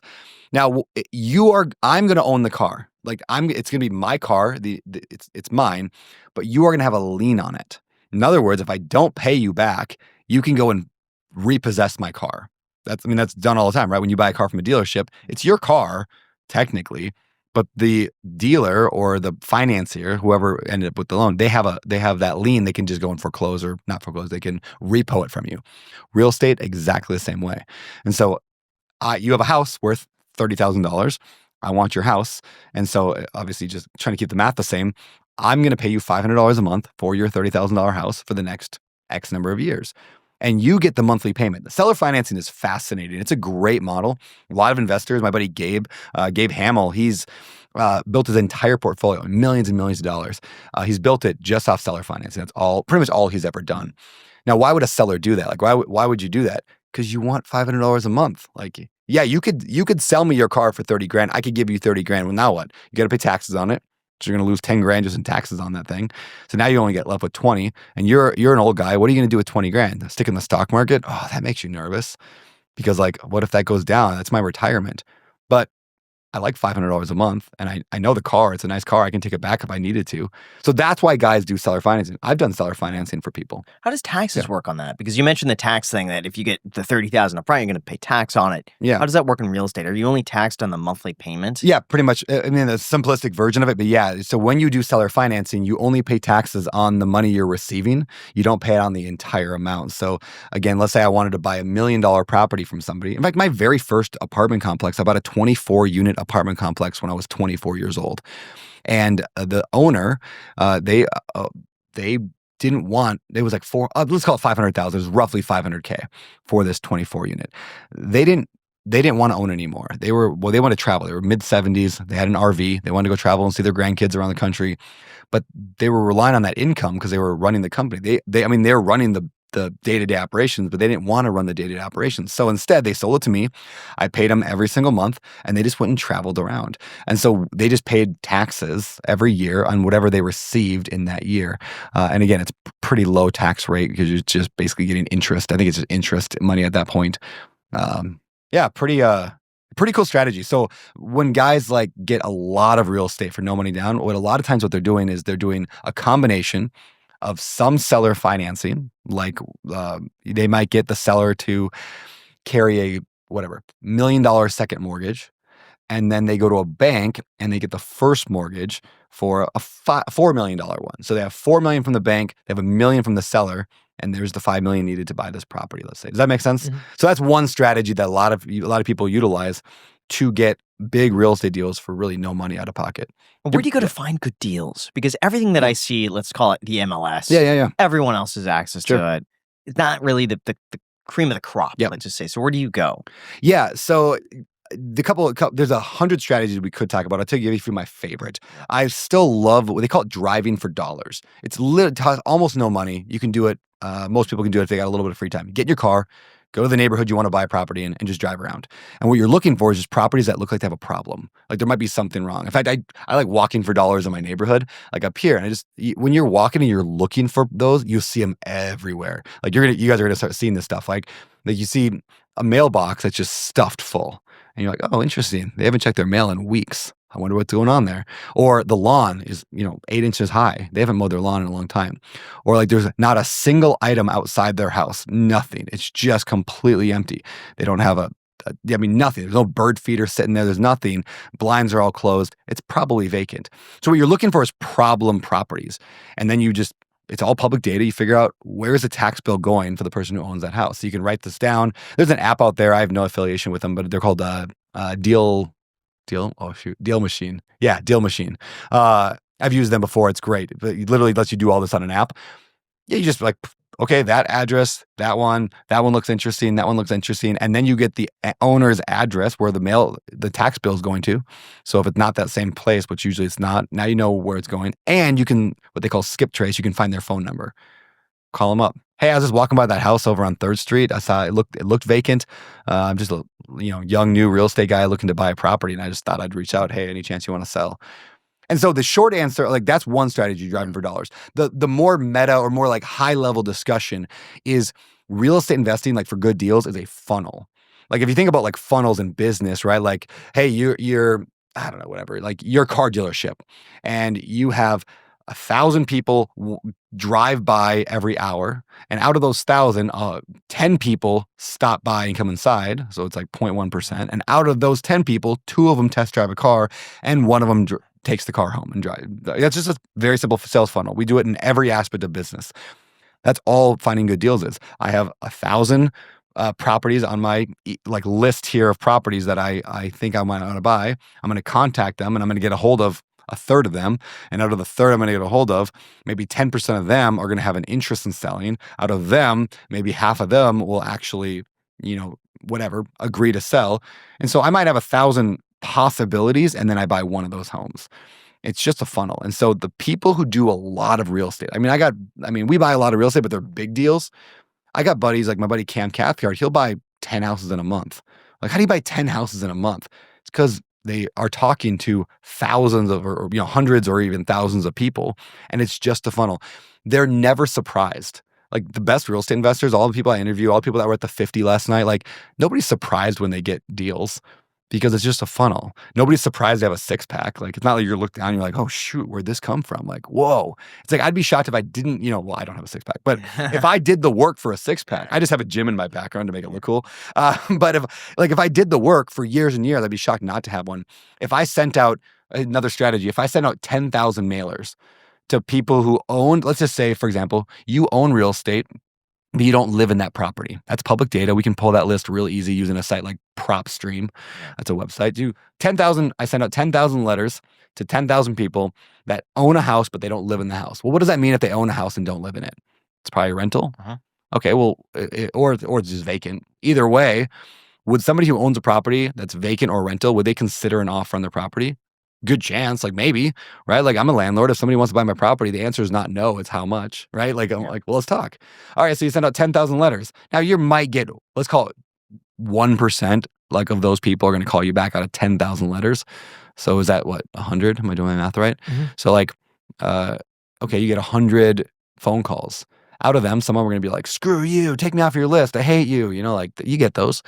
And then, okay, fine. And then 50 of them, though, maybe want to sell. You have a conversation, and most of them are just like, you give them a lowball offer, whatever the number that makes sense for you. And they're like, no, screw you. But every once in a while, then, out of maybe 10,000 letters that cost you $10,000 to mail those out, you get 2 deals out of that. And out of those 2 deals, maybe one you flip and you make $80,000 on a flip, and one of them you hold a rental that makes you $500 a month in cash flow. That's how you get deals. It's coming up. There's a lot of strategies, like a lot of different little things like driving around, mailers, TV commercials, a sign on the side of your car. All that stuff works. Radio ads can work really, really well right now. All that strategy is just designed to get them in the funnel. And it's your ability to optimize a funnel that determines how successful you are when it comes to getting good deals. How do you negotiate the price down? Although really quick, before we go into that, let's talk about rent for a second, because isn't it crazy that one of your biggest monthly recurring expenses just goes out the door? You get nothing in return, no rewards, no perks, no nothing. Well, all of that changes today with their sponsor, Bilt Rewards. For those unaware, Bilt is a program that lets you earn points just for paying your rent. That's right, every month you could pay your rent like you normally do, except now you'll actually get something back in return. There is absolutely zero cost to join as a member. You'll earn valuable points on rent and even your everyday spending. These points can then be transferred to over 500 airlines and 700,000 hotels and properties worldwide. You can also redeem points towards future rent payments or unique experiences that only Bilt members can access. So if you're not already earning points on your rent yet, my next question would be, why not? So start earning points on the rent you're already paying by going to joinbilt.com/icedcoffee. That's joinbilt.com/icedcoffee, and make sure to use our link so they know we sent you. Again, it's joinbilt.com/icedcoffee to begin earning points on your rent. Thank you so much, Bilt, for sponsoring this episode, and now let's get back to the podcast. If you run your own business, you know that there's no better sound than hearing. And if you want to hear a bunch more, then it's time to get started with our sponsor, Shopify. For those unaware, Shopify is home to the #1 checkout on the planet, with way less carts going abandoned and way more sales going. For example, Shopify has a service called Shop Pay that allows their customers to save their email address, shipping information, billing, and payment instructions, and that boosts conversions by up to 50%. And if you're into growing your business, your commerce platform better be ready to sell wherever your customers are scrolling or strolling, whether that's on the web, in their feed, at a storefront, or anywhere in between. All in all, nobody's selling better than Shopify. So if you want to upgrade your business, get started today with a $1 trial period when you go to shopify.com/ICH, all lowercase. Thank you so much, Shopify, for sponsoring this episode. And now let's get back to the podcast. How do you negotiate the price down? Like, do you have any strategies? My favorite strategy is simply to give people multiple options. Like Starbucks offers a tall, grande, and a venti, right? Just so you don't compare it to 7-Eleven's, dollar coffee. Yeah. So you can pay 4, 5, or 12, and you're like, I'll pay the 5. 5 sounds good, right? And you're not like, wait, that coffee over there is $1. So I love that same strategy, especially with properties that aren't like, if a property's got multiple offers and like they've already you're competing. That's not going to work. But if I'm talking to a seller, I just give them a couple options. Hey, here's a few things I could do. Here's an example. I could pay, $300,000 for your house. And just as is, I can close like next week, like all cash, we'll get it done. Or I can pay $320,000. But for that extra $20,000, I would like you to do whatever. I want you to include all the furniture in the house I want you to keep there. And it's going to take me another month to close. So then the seller's like, which one do I want? Which one do I want? They're going back and forth. Which one do I want? I don't care which one it literally doesn't matter. I gave them like 2 scenarios that I'd be happy with either way. And they're trying to figure out which one they want. They're not thinking yes, no, they're thinking which one. That's my favorite negotiation strategy. It works really well. People do it on me now. Like I have friends that will negotiate with me on stuff, whether it's a real estate deal they want to buy from me. And they do that. And I'm like, I know what you're doing. I taught you that. Like, that's funny. Yeah, but it works. Yeah. Where do you think the best opportunity is right now? Is it in commercial, like some sort of like flex space industrial, or I don't know, residential real estate, high density, self-storage, trailer parks? We were talking, or mobile home parks. We were talking yesterday or 2 days ago, and you were saying that there was a lot of issues with commercial recently. Yeah. But that also means that there's a lot of opportunity. For sure. Where do you think the best opportunity is? Yeah, the best strategy is I'll say the meta answer first. Like the best strategy is the one that fires you up the most and works in the location you're buying. That's it. Like they all work. I can find it. I mean, last night at that dinner, right? We had like roughly 50 people there doing things, almost nobody in that group does the same thing. It was actually pretty wild, like the differences. Like there's a campground guy and there's a, mobile home park guy and a self-storage guy and like all these things, right? So they all work. There is no best. It's like, what's the best diet? I don't know. I like carnivore stuff. That's fun. Keto's cool. Like it all works. I can find fitness influencers that swear by everyone and have science to back it up, right? Like every fitness influencer has science data that backs up why theirs is the only one that works and everything else sucks. Yet that doesn't make sense, but they all have it. Same is true for real estate. So there is no best. I'll tell you my favorites right now though. I love the concept of the rent by the room stuff if you're willing to go through the hard. I really like industrial warehouse right now. If you have the money and the knowledge to be able to pull that off, like buying a big warehouse and renting it out to like not even necessarily Amazon. I'm just like, let's say you have a 7 different warehouse, like 7 bay warehouse. You rent it out to 7 different companies in your area, a plumbing company, a trucking company. I love that stuff right now. Super scalable. I really like assisted living, like I mentioned, residential assisted living. I like house flipping right now. Like I think it's a good market to flip houses. Not the best market we've ever seen to flip houses, but people are still buying nice houses right now. If you can handle the finances of flipping, I like flipping right now. So again, those are all good strategies. If I had to just pick one for, let's say, you, I don't know. I'm just hypothetically, if I had to pick one for you, I would say you should go, Jack, into residential assisted living. It'll take you a year to buy your first one. It'll take you a year to learn it. It's going to be hard. You got to get a license for something. You got to figure out how to get some staffing to run it. But you do it right, 1 year from now, you'll buy your first one and you'll make 15 grand a month in profit and you're done. Like you're like financially free. I mean, you're probably already financially free, but you're like that hypothetically, you're there, right? You buy one more year, you buy another one. Now you're making 30 grand. Now you're gonna have to hire a little bit more high level staff at that time, and then you buy a third one. Like that, for the amount of work, I'd probably do residential assisted living. You know, like yesterday we were out in the water on the boat, right? And we saw the whales in the distance. Yeah. So I like to go paddle boarding with the whales. Like I love that, going out there. And if you want to get like a close encounter to a whale, we were doing on the boat yesterday. We maybe didn't notice. You don't paddle or you don't boat to where the whale is. When you see it on the horizon, you go in front of it, right? You can see the direction the whale's moving. And you just want to get somewhere in front of it because the whale's then going to come up to you. Like you're not going to it comes to you. The reason I bring that up is when I look at American real estate, like where's the whale headed? Like where's America society headed? As a real estate investor, if I want to get wealthy and ensure that things are going to go well, I want to get in front of the whale. I want to get in front of the economy. Where is our economy moving? Let me start working in that sector right now so that when it catches up, I'm going to make a lot of money. Assisted living, there are so many old people in America right now, and we're not building affordable housing for them. So what are we going to do with them all later on? Like we're in 10 years from now, it's going to be a massive problem in America. Okay, so assisted living is getting in front of the whale. You get good at it now, you're going to make a killing. ADUs, like we talked about, that's a whale that's coming. It's affordable housing in America is maybe the biggest whale right now. Like America does not know what they're going to do. So get in front of it. Section 8, like that's the whole program the government pays rent. They're going to have to broaden that. Okay, get good at that right now because that's where the whale's headed. Luxury multifamily, I don't want to touch that. Like real high-end A-class luxury multifamily, maybe long-term it'll be fine. Yeah. But we've got a lot of that right now, and we got a lot of people that don't want it. So I'm not going to get in front of that whale. What markets do you like to buy in? Like what locations? Anything but no. Okay, I'm going to say 5 states that I do not buy in. Okay, because they're hard. I have chosen that's not my hard. You got to pick a hard. I like certain things that are hard. Like I buy mobile home parks that are half empty and I try to fill them up. It's the hardest thing ever, but that's my hard. I just picked it. Politically though, there are 5 states I don't want to buy in because I don't like that hard. And you can probably guess what they are. California, Oregon, Washington, New York, and Michigan. I don't like those, and probably not Illinois if I wanted to add a 6th one on there. Now, what's similar about all those states? They're all just really left-leaning states. Now, it's not a political thing. You know, Seattle had a rule or a legislation going through a little while ago. It didn't pass for obvious reasons I'm about to say, but they wanted to make it so if you were a landlord, the tenant will get equity and ownership in your property. No. Yeah, they wanted to give tenants ownership and equity because they deserve it.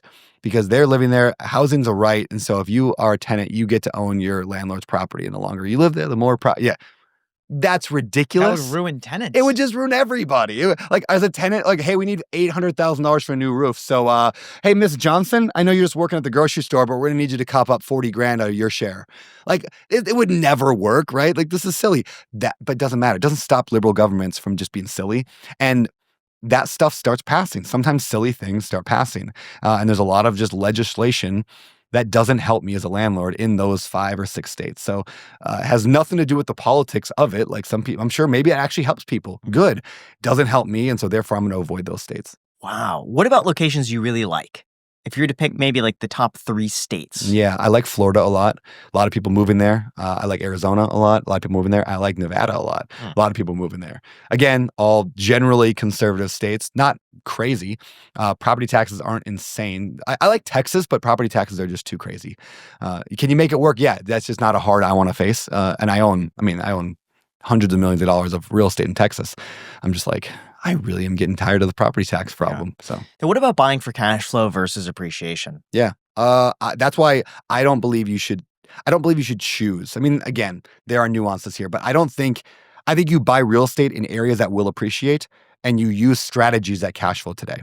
So, for example, if I can't cash flow in Vegas, but I believe in Vegas appreciation, which I do, I think Vegas has a lot of things going for it. So I'm just going to buy in Vegas, but I'm going to utilize one of those strategies that will allow me to get cash flow today. So I might go to Vegas and find a duplex that would break even, but I'm going to, again, maybe it's a midterm rental on each side. Midterm rentals aren't governed by the short-term rental laws. And so I can get higher rent without having to violate short-term rental laws. Now I get cash flow and I get appreciation. So I don't think you should settle for one or the other. That makes sense. How do you be a good landlord? Ooh, What are your tricks? you take care of people. Like that sounds so like cheesy, but majority of landlords just don't care about their tenants in any way, shape, or form. They just don't care, and they don't care in two interesting ways. Sometimes they just are way too like mean and harsh, and I'm not going to fix up anything on your property, and I'm not going to do that, which is really bad for the landlord because their property falls apart. They get worse tenants. There's no like retention. So like if you're a jerk to your tenant, you don't treat them right, you don't fix things when they're broken, you're gonna have a hard time. The opposite side, though, of being a bad landlord is being too kind and nice. I should say nice, not kind. You're too nice to your tenant. An example is like, hey, I know, Miss Johnson, that it's been a hard year, but you're 5 days late on your rent. But you know what? It's okay. Don't worry about it. Just get it in when you can. Now, that's a really nice thing to do. And she's like, oh, thank you so much. Okay, next month. Miss Johnson's like, hey, I'm a little bit behind. I had some problems go on with whatever. I got to pay rent a week late. Okay, that's fine, Miss Johnson. Hey, you're doing well. Next month, it's a couple weeks late. Next month, it's a month late. Next month, it's 2 months late. And now you've got a problem as a landlord. So what do? You evict Miss Johnson. She can't catch up. You got to evict her. So whose fault is that? It's the landlord's fault because you were trying to be nice instead of like firm, I guess. I'm not saying you go be like, hey, you're late on your rent and I'm gonna evict you today. But it's just like, hey, Miss Johnson, like the rent is due on the 1st. I need it on the 1st. My mortgage payment comes out on the 3rd. It's gotta be in. So there's going to be a fine. I hate to do that. And if you want to waive it the first time, waive it the first time. You want to be a nice guy. But we've got to institute rules. That is being a good landlord because it actually helps Miss Johnson and it helps you. So yeah, be good to your tenants is like the key to being a good landlord. Yeah, for me, I always struggled with that because I fell in the camp of usually being too nice Me too. and generous. Me too. And for a while, I think looking back now, I do have regrets about doing this, but I would never raise the rent. If a tenant always paid on time, never any issues, took care of the places they're on, I really hated raising the rent because my thought was that I'd rather earn a little less and just keep them there. Sure. Like 10 plus years, I would love that. It's less turnover for me. Mhm. They get to save some money. Everyone wins. 2020, my expenses went through the roof. Yep. And I had several places in Los Angeles that were rent controlled. I couldn't raise the rent on them. And when I was able to raise the rent 4 years later, my expenses have ballooned to such a point where even if I maximized that rent increase, which I did, I think it only came to about 4% in a year. But I hadn't raised the rent in the 6 years prior to that. So now I'm raising 4%, but my insurance is up 50%. My property taxes went up. Everything went up, goes up so much to the point where now I look back and I think I should have been raising the rent. And maybe just given some like, hey, I'm going to raise the rent, but I'm going to give you 15 days free. And that way it balances out. There's for the other tenant. ways to be kind, Right. and to give back. And here's the other side of that is, let's say you don't raise rent for 5 years, you sell the property, Yes. you're way below rent. What is the new buyer going to do? They're going to jack up the rent $2,000 on Miss Johnson. Now she definitely can't afford it because she's not used to that. Where if you would have raised it along the way to a normal inflationary rate and not been gouging them, but you're just being good and you're just raising it the way that that we wouldn't have a problem. She would be able to afford it because she'd been used to that a long time, or she would have found somewhere else along the way on her terms and not just the massive rent raises. Yeah. So I think in hindsight, I should have raised the rent more. Good to hear you say that. Lesson learned. Yeah. I hear with rent control, what a lot of like mom and pop landlords suffer, the same thing that you experienced, was rent control trying to kind of mandates you to, or it commands you to increase the rent maximally every single year. Yeah. If you don't, you're just screwed. Yep. And you screw over the tenant as well. Yeah, in fact, that's when people ask me, like, are you worried about rent control? I'm like, not really. Like, and Grant Cardone has a great viral video. I don't know whose show he was on, but he said, like, yeah, if they mandate rent control, I'm going to be worth like $5 billion more in the future. It's because if they mandate 4% a year, he's only underwriting, and same with us, like we're underwriting 3%, 2% rent growth maybe. Like if they mandate 4% or they allow, like that's what we're going to raise it to. So all of a sudden rent's going to go up higher. So who does that benefit? Benefits the landlord. So long-term rent control doesn't hurt me. It's going to long-term, again, help the people at the top. Like it's not a system I like. It's just a system that exists. And so I can either I can work in it, or I could just get angry about it and post on social media how dumb it is, which people will below this video. But it's like, that is what it is. What are your thoughts about Section 8? I love it. Investing in those Yeah. units. I love investing in Section 8. I think that Section 8, which is called something else now, but we all still call it Section 8. Yeah. Section 8 is where the government pays part or all of the tenant's rent. It is a really good program to get into because it's really hard to get into because there's so many people who want it. So once you're on it, you don't want to screw that up. Like you've been waiting 8 years to get Section 8 and finally you get on it. So you're going to do everything in your power not to screw it up. So I like Section 8 because it makes people better tenants a lot of times. Mm-hmm. You still have to screen your tenant. A lot of landlords make the mistake of going, well, the government's paying for their rent, so it's going to be great. So they just let in anybody. Now, make sure they're still a good person. They haven't got evictions on their record. They've done a decent job of being a human being over the last few years.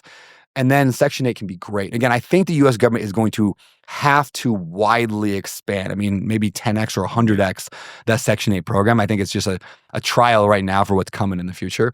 Yeah. So get in now. And my only experience with Section 8 was not a pleasant one, to be really? honest. Yeah. Yeah. I mean, obviously the rent gets paid every single month on time. That was a benefit. Sure. But the inspections, Yeah, sometimes the tenant would go in and the tenant was really dirty or would break something. And Section 8 would come in and say, landlord, you have to replace this. Yep. I'm going to replace it, and then it's going to break again, or the tenant's not going to take care of it, and then I got to replace it again. Yes. Yeah. I even had a situation where I was remodeling the unit next door to the Section 8 tenant, and there were some paint chips that were on the exterior because I was in the middle of painting, and Section 8 says, we're not paying the rent until you clean up all of these paint chips because it's a hazard for children. Yeah. As if there are no children around here. It's, this person is not a child by any means. Yes.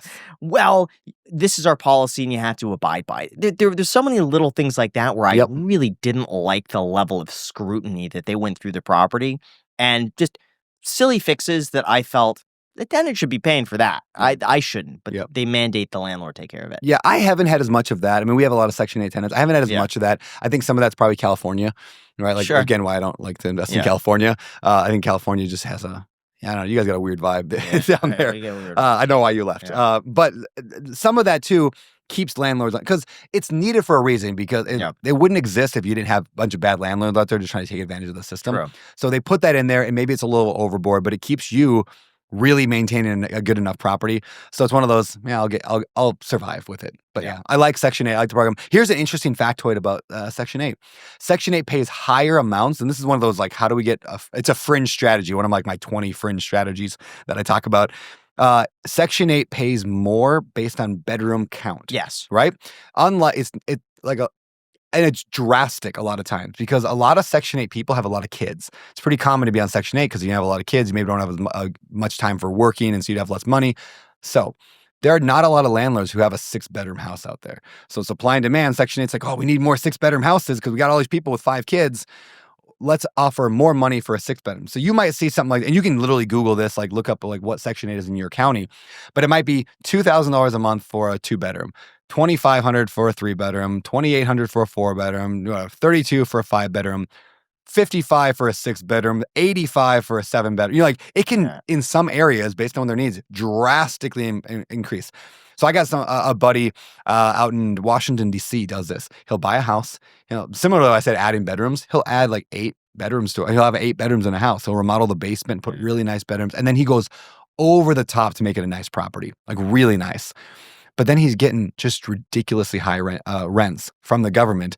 And the person moving in is like, this is the nicest house I've ever seen. Like he screens them well, and it's a beautiful house, beautiful property. They are never going to be a problem because they never want to lose that. So the government's paying $8,500 a month? In some areas, yeah. I mean, every county depends on like the what the average is in the area, and then it's bedroom count. But in some areas, it can be. I mean, I've seen over 10 grand in some areas for certain size houses. And then after disasters, I mean, like this isn't Section 8, but like they're paying 25 grand a month for houses in Maui after the fires.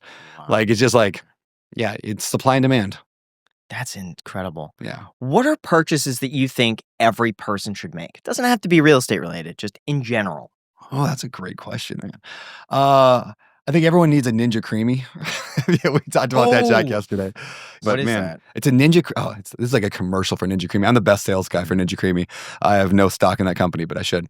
Ninja is a brand of like blenders and stuff, right? Yeah, you can buy Ninja Creamy at Costco, but you get this you make a liquid of some kind in different recipes, freeze it overnight, not blend it, whatever you want to call it, mix it the next day, and it makes the best consistency ice cream ever. Right. So here's the secret. You put in the Fairlife chocolate milk from Costco, 150 calories with 30 grams of protein, a scoop of whey protein powder, and then a little bit of salt, a little bit of like if you're like trying to keep it healthy, like what do you call it? Monk fruit, like sweetener, and freeze it overnight. Next day, make it. It is the greatest tasting ice cream with like 50 grams of protein, less than 300 calories. Wow. Everybody needs to own a Ninja Creamy. It's the best. JJ was ranting and raving about the Ninja Creamy. So good. And I wanted to buy one. The only problem is I felt like I had to try it out. For myself. Yeah, if we have time, which we probably won't, because you got to fly. On social media, and he was just like singing its prayers. Yeah, that's. I want to try. Dude, it's so good. Yeah, holy crap. Yeah, it takes 5 minutes to make or 4 minutes to make a dish of ice cream, and there's a lot of recipes, and you can go down to TikTok, like get on the algorithm, and that's all you'll see as Ninja Creamy recipes. Anyway, everyone should have a Ninja Creamy. I think everyone should have a goal journal, like a habit tracking journal, where they track their daily habits. I think we talked about this on the show last time. Is every morning just track your habits that you care most about. It's like the ultimate life hack. Like you just track the stuff you want to do, because at the end of the day, you get the results of what you repeatedly do. If you want a 6-pack, there's something that you repeatedly do to get you that. If you want a better marriage, there are things you can do that will get you that. If you want to be a better dad, you want more money, you want to save more money, whatever it is, there's just things we do, and nobody tracks that stuff. If you want to completely change your life, alter it forever, just start tracking your habits. Now, the other thing we're curious about is your business inefficient? Because we were talking to some of your team. Yeah. And a lot of people say that there's a lot of, like almost a chain of command that they have to get through to get to you. Yeah. And a lot of times things fizzle out on the way up, and they don't get all the way up, and they just kind of lose steam. Explain for those people listening right now that may not be familiar, like how many businesses do you operate? You're throwing out X Capital and X this and this. Yeah. I have like roughly call it 7 or 8 businesses. So if you have, I have a loan company called Better Life Ref. I've got the Open Door Capital. I've got the Better Life Tribe, which is about 1,000. It's a membership with 1,000 real estate investors. All that goes to charity. I've got the media company, and I've got this thing called First Deal. It's like First Deal, get your first deal. And then a couple other small random things. There's definitely a hierarchy, you could call it, or organizational chart, you could say. It's because, and ultimately, I had a friend the other day say this. He said, hey, Brandon, some people buy real estate and some people build businesses that buy real estate, right? So you could say some people do the thing and some people build businesses around the thing. I am trying to build businesses around the thing, not do the thing. And it's a subtle difference, right? Like some people podcast and some people build podcasting businesses. The end result is probably the same. The difference is, the corporatization, and I hate corporate stuff. I hate it's Hawaiian Shirt Friday and get your TPS report in and all that. But when you're trying to run 7, 8 businesses at one time, especially with one face, where I'm the head of all of them, I'm the face, I have to have layers. I have to have operational efficiency inside of those. And sometimes that is inefficient. Like trying to get a video made, like my mortgage company needs a video made for social media. Okay, that has to go through several different people, and that is inefficient. That's annoying. I can't be as nimble. It's like moving the Titanic. It's just harder. However, that's really the only way to have 150 employees, I think, that work for me right now, spread out. It kind of has to be that way, but it's also what allows me to grow, millions and millions and millions of dollars every year in revenue, and be able to handle that. Do you think any of it's worth scaling back? I think we were talking to your social media team. It's way bigger than what we expected. Yeah. It's bigger than our social media team, Yeah. and I feel like putting out a good amount of content. Yeah, no, it's definitely bigger than definitely bigger than yours. And some of that is operational inefficiencies, probably. I would argue that you guys, this may come across sounding bad even to my team. I don't mean that. But you guys are probably the equivalent of 10 people that would work for you, right? In other words, you could probably hire each 10 people to do the equivalent of what you guys know and can do. I don't do anything. I mean, like, I show up and it's the record button's already there pretty much, right? And so for that, I have to have, I think, more people. If I got involved because if I was good at it, like you guys are, I just think, you're the equivalent of 10 people. Is it worth scaling back? 100%. I have too many companies. I know that. I would be more effective by far if I scaled back. That's just a hard thing. Once they're already running, they're all profitable. It's like that lie. It's like, I can do it all. I can do it all. But you can never do it all. And so, we are constantly pruning. There's a great book by Mike Michalowicz called The Pumpkin Plan, which basically says whether it's different businesses or divisions within your business, the way to grow a massive pumpkin is by starting with a lot of them and then trimming all the ones that are not good enough until you're left with one. And then you pour all your energy into the one. So right now I've got a lot of pumpkins, and trimming is a good idea. Now, in terms of money, have you found that money can buy happiness? Oh, yeah, 100%. I think money can buy happiness, but I think that money can also buy misery. Money can buy anything. I mean, it can. And what I mean by, there's a pat answer. Money buys experiences, or money buys stuff that can make you happy. Sure. Money can buy stuff that makes you unhappy. So I'm not saying money always buys happiness, but if you have money, you can do things that make you happier. So that's why, yes, of course. I think money is dangerous. Like, I'm a Christian guy. I'm a Bible, believing Christian guy. I was even a youth pastor for a while. And the Bible talks a lot about wealth being dangerous, like bad. And Christians especially don't like to talk about that very much. Like, it's way more fun to talk about prosperity and how great, like, when you have money, you can give away a lot. But Jesus himself warns about money more than he does about almost anything else. And so I look at money in a very similar light to alcohol, actually. Alcohol can make you have a fun time. Like, if you drink alcohol and you're around a bunch of people, you can have a good time. It'll loosen you up a little bit. Great. Is it dangerous? 1,000%. Does that mean we should never drink? Maybe for some, for sure. A lot of people shouldn't drink. Does that mean I'm never going to drink again? Not necessarily. But I have to be very cognizant of the dangers of money and the dangers of alcohol. They say money reveals who you are. Maybe. I think it does.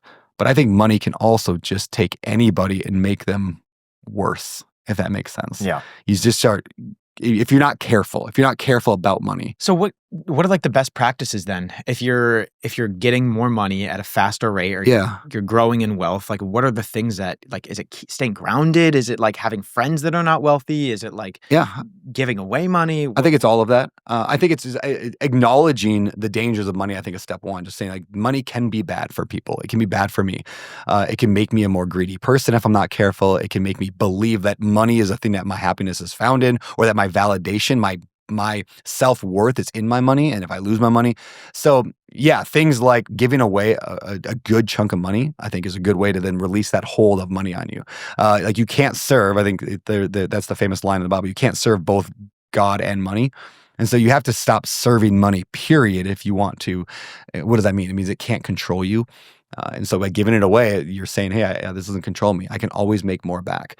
So I like making money. It's a tremendous amount of fun to build wealth and make money and help other people make money, because money solves a lot of problems. Like, I love not being, like, worried about how I'm going to pay the bills. That's really nice. I love being able to give away millions of dollars to help people that don't have that ability. And I think again, from a spiritual side, I think that God has given certain people the ability to make money. That's not so we can buy a bigger jet. Like, I didn't think maybe a jet will come someday, but that's not why he made me good at making money. It's not why he made you guys good at making money. I think he made you good at making money for another purpose. So spending your life trying to figure out what that purpose is, I think is a really good way to live your life. But what about for the people who sell their companies or they come into a lot of money and immediately they get depressed? Yeah, they're miserable. Almost all of them are miserable. And I think a lot of that is because their validation, their internal self-worth is in their career, and they lose their career. It's gone. And so like it could have happened with me when I left BiggerPockets. Like I was known as the BiggerPockets guy. Everyone knew me as the BiggerPockets guy. And all of a sudden it was gone because I just left. But it didn't bother me because I had another thing. First of all, my identity wasn't in BiggerPockets. It was in, a number of things, but one of them was it was in my brand. And that sounds weird. And like, I know I should say like my identity is in, God or whatever, like Christians would say. But like my identity was largely in my brand, which I took with me. My identity was in me as a real estate investor. That was part of it, which I took with me. I already had real estate. So when I left part of my identity, I didn't lose all of it, which I think is often what people have. So I think people need to, before leaving a company, should probably try to figure out where their identity is actually at. You mentioned while we were on the boat, once again, I think it was yesterday, that every time you've had money since you were a kid, you have a problem blowing it. Yeah. What do you mean by that? Like, how could, like you said, you can't serve two gods. It's like you're also really smart with your money, but at the same time, you've just consistently just like bought frivolous things. I like fun stuff. So like I don't know, even when I was a kid, I just want to go out and buy whatever. Just stupid stuff, right? That's just temporary. And so I just know that about myself. But if I don't have money, I won't spend it on the dumb stuff. Like when I got the company I invested in got sold. I got a bunch of money. And the first thing I did was went and bought that Ford Raptor that's sitting out there. Like I was just like, I'm going to get a Raptor. And then the rest of the money, all of it, I just bought this house with. Like the one that we're in right now, right? Because I will then... I have zero problem buying real estate with my money. Like I will blow my money on real estate because I know that's just a bank account. This house is a bank account. It's just one that I can't easily access. And I bought the house almost in cash. And then someday when I sell it, I get that cash back. So it's just a really hard to reach bank account. Here's the other reason I do that. When I was younger, I used to play a lot of Monopoly. My buddy Boone Greenlee, shout out to Boone Greenlee, and I in high school in the summer one time, we played every single day of the summer. I played 100 games of Monopoly, I think, over 100 days, something like that. It was wild. So I love Monopoly, and I'm really good at it. And the reason I'm good at it is because my strategy is to get rid of my money as fast as possible. Like you will never play Monopoly as well as when you have no money sitting in front of you, because then it matters. You're watching a football game. Like what's the best part of a football game is when the team's down by 6 points, they've got 90 yards to run or get down the field, and there's 2 minutes left on the clock.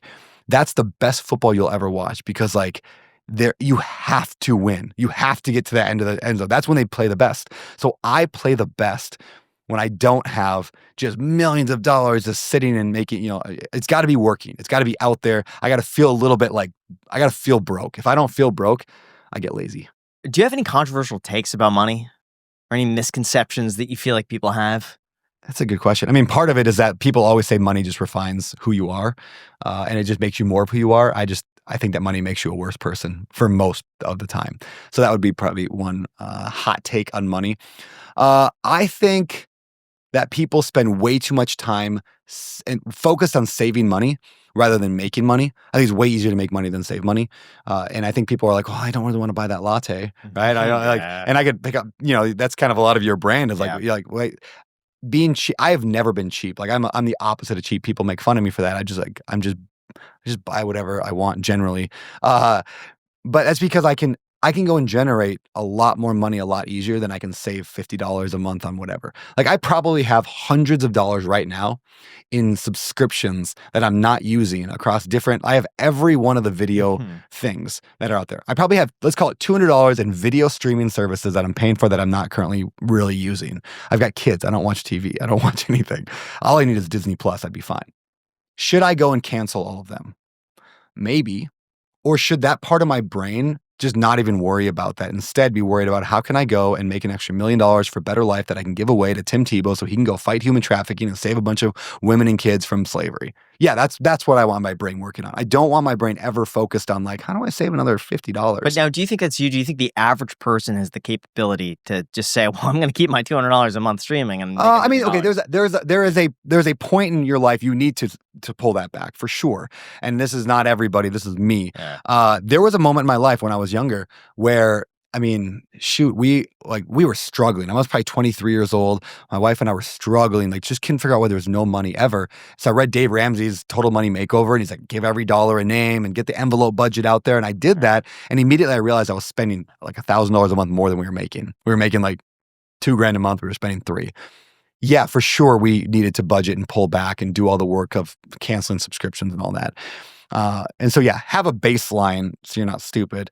But I just think that making money is more fun and it's easier than saving money. Why do you think rich people are seen as evil? And specifically landlords. Yeah. They're, a leech on this system, and that Ooh, yeah. nobody should be turning housing into a profit business. People are, they want what they don't earn. They want what they haven't earned, and they think that everything should be given to them. I think a lot of people have that view. Now, are there bad landlords out there? I'm sure there are. Is it unfair? Yeah, capitalism is kind of unfair. Is it the system we have? Yes. Show me a better system that works for everybody, and I would love to learn more. But everything that's tried just doesn't work. Like what works is capitalism. And so, yeah, I think people see wealthy, successful people, and it makes them feel bad about themselves. Mhm. And so, for example, if I see somebody with a six-pack, my immediate reaction, like my soul is, I don't like that person. They're probably a bad husband, right? Like that's what I'm like. They're probably really bad with their kids. They're probably horrible. All they do is go to the gym all day. I immediately find ways to make me not like them. Why? Because what does it matter if they have a six-pack? It's because it makes me go, I don't have a six-pack. And if I don't have a six-pack and he does, it must mean that I'm a worse person. Something inside of me is not good. I don't want to feel that way. I don't like that negative emotion. Therefore, I have to fight that with something else. So I see somebody rich and I'm like, well, they're rich. They must be evil. That explains why I'm not rich, because I'm not evil. Does that make sense? So It does. yeah, we demonize people because we don't want to internally reflect that it might be our fault. We don't want to believe that we're the bad guy in our lives, but a lot of times we are. If you were to start over today, $0, zero connections, but all of the knowledge in your head, could you be a millionaire in a year? And if so, how? Yeah, 100% I could. And I say that in a couple of fronts. Let's go with just real estate, because that's what we've been talking about today. I think it'd actually be easier in a lot of other avenues. Real estate is a slower game. But yeah, I would, if I had all my knowledge and I had my charisma, I could go out there and find a $5 million apartment complex that I could buy for $4 million that needs a bunch of work. And I could go and raise the money and get How that. could you raise the money if you Yeah, just go to a bunch of local real estate meetups. Like there's meetups around. no Yeah. track record? You'd be able to sell it anyways. I think I could sell it anyways. I think you just go higher enough. There's a video that Hormozy put out a couple years ago that got a lot of it went viral and got a lot of angry people, where he said, yeah, it's easy to make $1 million. Just buy a $10 million asset for $9 million and sell it for 10. And everyone's like, oh, it's so easy. Like, why would everyone do it? Well, it's not easy. But if I had a year and gun to my head, had to get it done, yes, I can find a $10 million apartment complex for $9 million, and I could probably sell it for 10. You could find a strategy to do that. Yeah, I'm very confident that wealth is a skill. Wealth is not an outcome. It's just a skill you have, and anybody with that skill can generate it. Do you believe in fate, or do you think we create our own destiny? I think we create our own destiny within bounds, right? So again, not trying to over spiritualize everything, but you ever heard the story of Jonah, like Jonah and the whale, or Jonah gets swallowed by a big whale or a fish, whatever. It's a science story. Okay. But in this story, Jonah, he's like God was like, you're gonna go to whatever this city, and you're gonna go tell them all that they're being bad. And he's like, no, I'm not. And so he runs the other direction. And then this giant storm comes, and he gets eaten by a fish or a whale, and it spits him back out on the land later on. It's a great kind of metaphor, I guess you could say. And it's a story that illustrates you got to follow what God wants you to do. I think that's an exception, not the rule. In other words, I don't think God, or if you're, the universe or fate or whatever, I don't think it says you will go to this college and you will do this and you'll have this career. But I think there are cases where it's you're good at these things. This is the bounds of which you are capable. You are not you're charismatic. You're good at talking to people. You're good at money, and you're good at this. So therefore, you're Like that's probably the general bounds and area you're going to go. So anyway, I think the Jonah thing, I don't think fate says you will do this exact thing. I think that's a rare occasion. I don't think God's telling me to go and build a real estate empire. I think I chose that, but within the bounds of the skills that I have. You mentioned that you think women are more attracted to guys that can demonstrate commitment, and that Yes. growing a large beard is exactly that. That's it. Is this just coping? Is this just coping? It might be a little bit of coping, a little bit of making myself feel better about the beard. No, but I really believe, I think that there are just signals that a guy can give off that signal to a female, and the same thing works the other way around, that they will be a good mate. So whether that's a biological thing, an evolutionary thing, or just a common sense, right? Like a guy who's bigger is generally considered more attractive than a guy who is smaller. Like if you have no muscle whatsoever, a guy who talks really, really quiet and small is not as attractive as a guy who's got a big, loud voice. Why? Because it signals like protection. It signals, like power and leadership, which then is from again, kind of, hey, I can protect the people in my life. So the beard tells one of two things. It either tells the woman that this guy can commit to something for a long period of time. Just like a guy going to the gym, he can commit to the gym, he can commit to a beard, or it tells the woman that you're trying to cover something up. I don't know. Maybe I have a really weak chin. I respect the beard a lot, because if I see someone walking around with a beard as miraculous as the one you have, Miraculous. I've never heard of that said that way. Thank you. Automatically think like this is a really just person-y person. Like they have something to them that makes them a lot of whatever they are. You know what I mean? And like they're at least very sure of themselves. Yeah. And I think that's a good thing.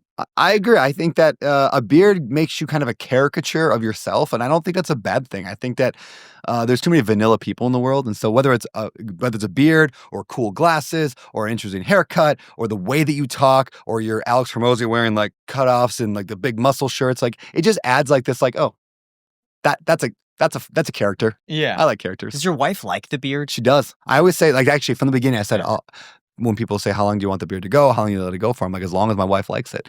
And every length it's been, my wife has liked it even more. So I'm going to keep it going until she says I don't like it. Does she grab it?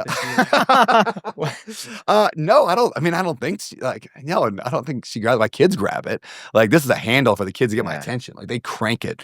But yeah, it's fun. It's a good way to go through life. How much would it cost to shave it off? Millions. Like I'm not even kidding. If you offered me $1 million right now, I wouldn't do it. Not a chance. 10 million, we could have a conversation. 10 million to charity, okay, fine. We'll have that talk. But it's too much my identity. I mean, my Instagram is Beardy Brandon, right? Like I mean, it's a big piece of who I am. And yeah. How long would it take to grow it back? This would probably take about 3 years. 3 years to get to that length? That's what I'd guess. It doesn't grow anymore. It stays right here. So you don't trim it anymore? I mean, just like the crazy flyaways, but it's about this long. The thing is, it has a shape to it. We shape it, yeah. Okay, you do shape yeah, it. shout out to Phyllis over at DK Barber. This is all, done, like the sides and everything, because it's not like, it's not wide. Yeah, before I started going to an actual good barber who knew what they were doing, like I just let it go and it started just looking like a homeless person's beard because when it just goes out. And so I learned that good barbers will shape a beard into something, and there's a lot of different styles, and this is just the one that she picked, and so interesting. I go with expertise. It's very cool. Thank you. It's so rare. Do you want to touch it? Yeah. You ever seen that episode of Family Guy where there's like two bald guys in an elevator and then there's a third one that's not bald, and then they're sitting there in the elevator and then the haired guy leaves and the two bald guys look at each other and go, oh, I thought he'd never leave. And they lick each other's heads. What? Yeah, it's the best. It's such a great, That is so and it's like, that's what bald guys do. So bearded guys, you don't know this because we don't do it in front of you. When guys with long beards see each other, we wait until everyone's gone and then we go up and we like avatar that thing. Avatar where like the hair meets and they do that. Yeah, we do that. We rub our hair together and we form a bond. It feels very good. Yeah, dude, it's magical actually. Like it's beautiful. It's a beautiful moment. I'm gonna have a beard like that at some point in my life. I think you should grow it out. 100%. I think you should just from right now, this point forward, grow it out. You think Demonstrate commitment. Hardcore commitment. That'll do it. If I end up finding a wife because of it, you owe me. Big time. Last time I was on this podcast, we talked about you needed a haircut in order to find a wife. So this time you need a beard. This is the focus of our podcast together. Who knows what it'll be in a couple of years? Yeah, I'll need something else. Muscles, huge, That's giant. definitely. But only on one half of your body. That That's demonstrates commitment. That's it's commitment. Yeah, it's restraint because you're not working out both, but Correct. it's also like commitment because you can show the muscles. And you're a character. Win-win-win. That's a good point. I think we figured it out for him. What about any relationship advice that you have? Heather and I, we met in college. She was the first girl I ever dated, first girl I ever kissed. Called my shot when I saw her from my dorm room. I said, that's the girl I'm going to marry. And I went down there and 4 years later, 4 years later, proposed. I'm going to steal a line from Esther Pearl. Esther Pearl, have you guys ever had her on the podcast? No, but John Deloney references her all the time. She's amazing. All the time. Yeah, Esther Pearl says, in your life, you will have 5 marriages. I hope they're all to the same person. And I think about that quote every day, because what I take that as is like the marriage that I had with Heather before kids was fun. We went to Europe. We traveled around. I mean, Graham, you're in it right now. It's a fun marriage. It's great. The marriage with little kids is a totally different marriage. And so many couples don't make it through that marriage. It's just a different marriage. And if all you do is lament the marriage you used to have and say, the life I used to have that, it was so good. Now I've got this hard life with little kids. Like, you're going to always be miserable. And then the next marriage, when you have older kids, right, that are like teenagers, that's totally different. Again, and most people don't make it through the transitions. And they lose themselves in the process. And then the marriage, like after the kids are out of the house, is real tough for people. And then when you're old, you have that marriage. And it's, again, a very different marriage. So my best advice is just what I heard from Esther Pearl is like, focus on the transitions and just accept that marriage is over for now. And there's always going to be pieces again, but like I will never again have that marriage with Heather. That's okay.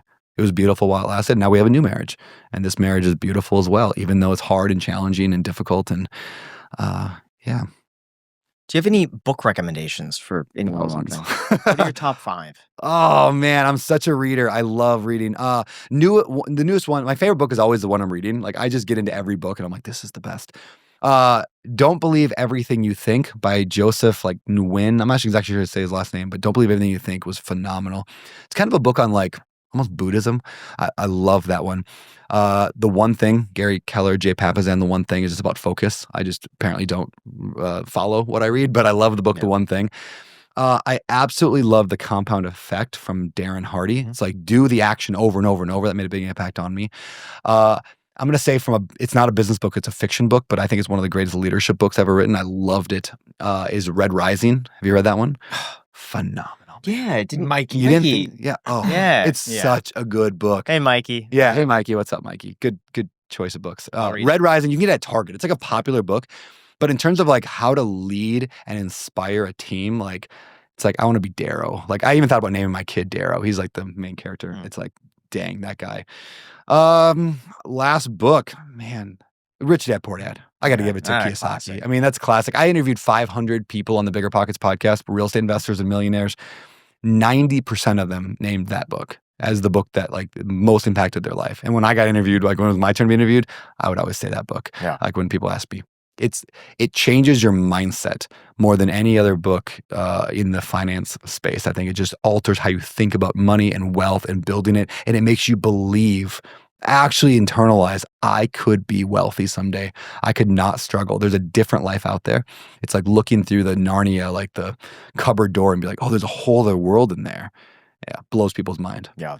You didn't ask us to do this, but because I think it would actually help out a lot of viewers here, you have like a coaching thing, right? Where you help people get through buying their first property. And if they don't in the first year, then they get all of their money back or something. Yeah. And there's a guarantee. That is the guarantee is that you will buy your first property. Yeah. There's a lot of, there's a lot of, I don't know, D-bag real estate influencers out there that'll charge, $50,000 or $100,000. Like, I'm going to help you be a real estate investor. And then people go into it and then they don't buy anything. They never do anything and they take advantage of people. It's a really shady industry in a lot of ways.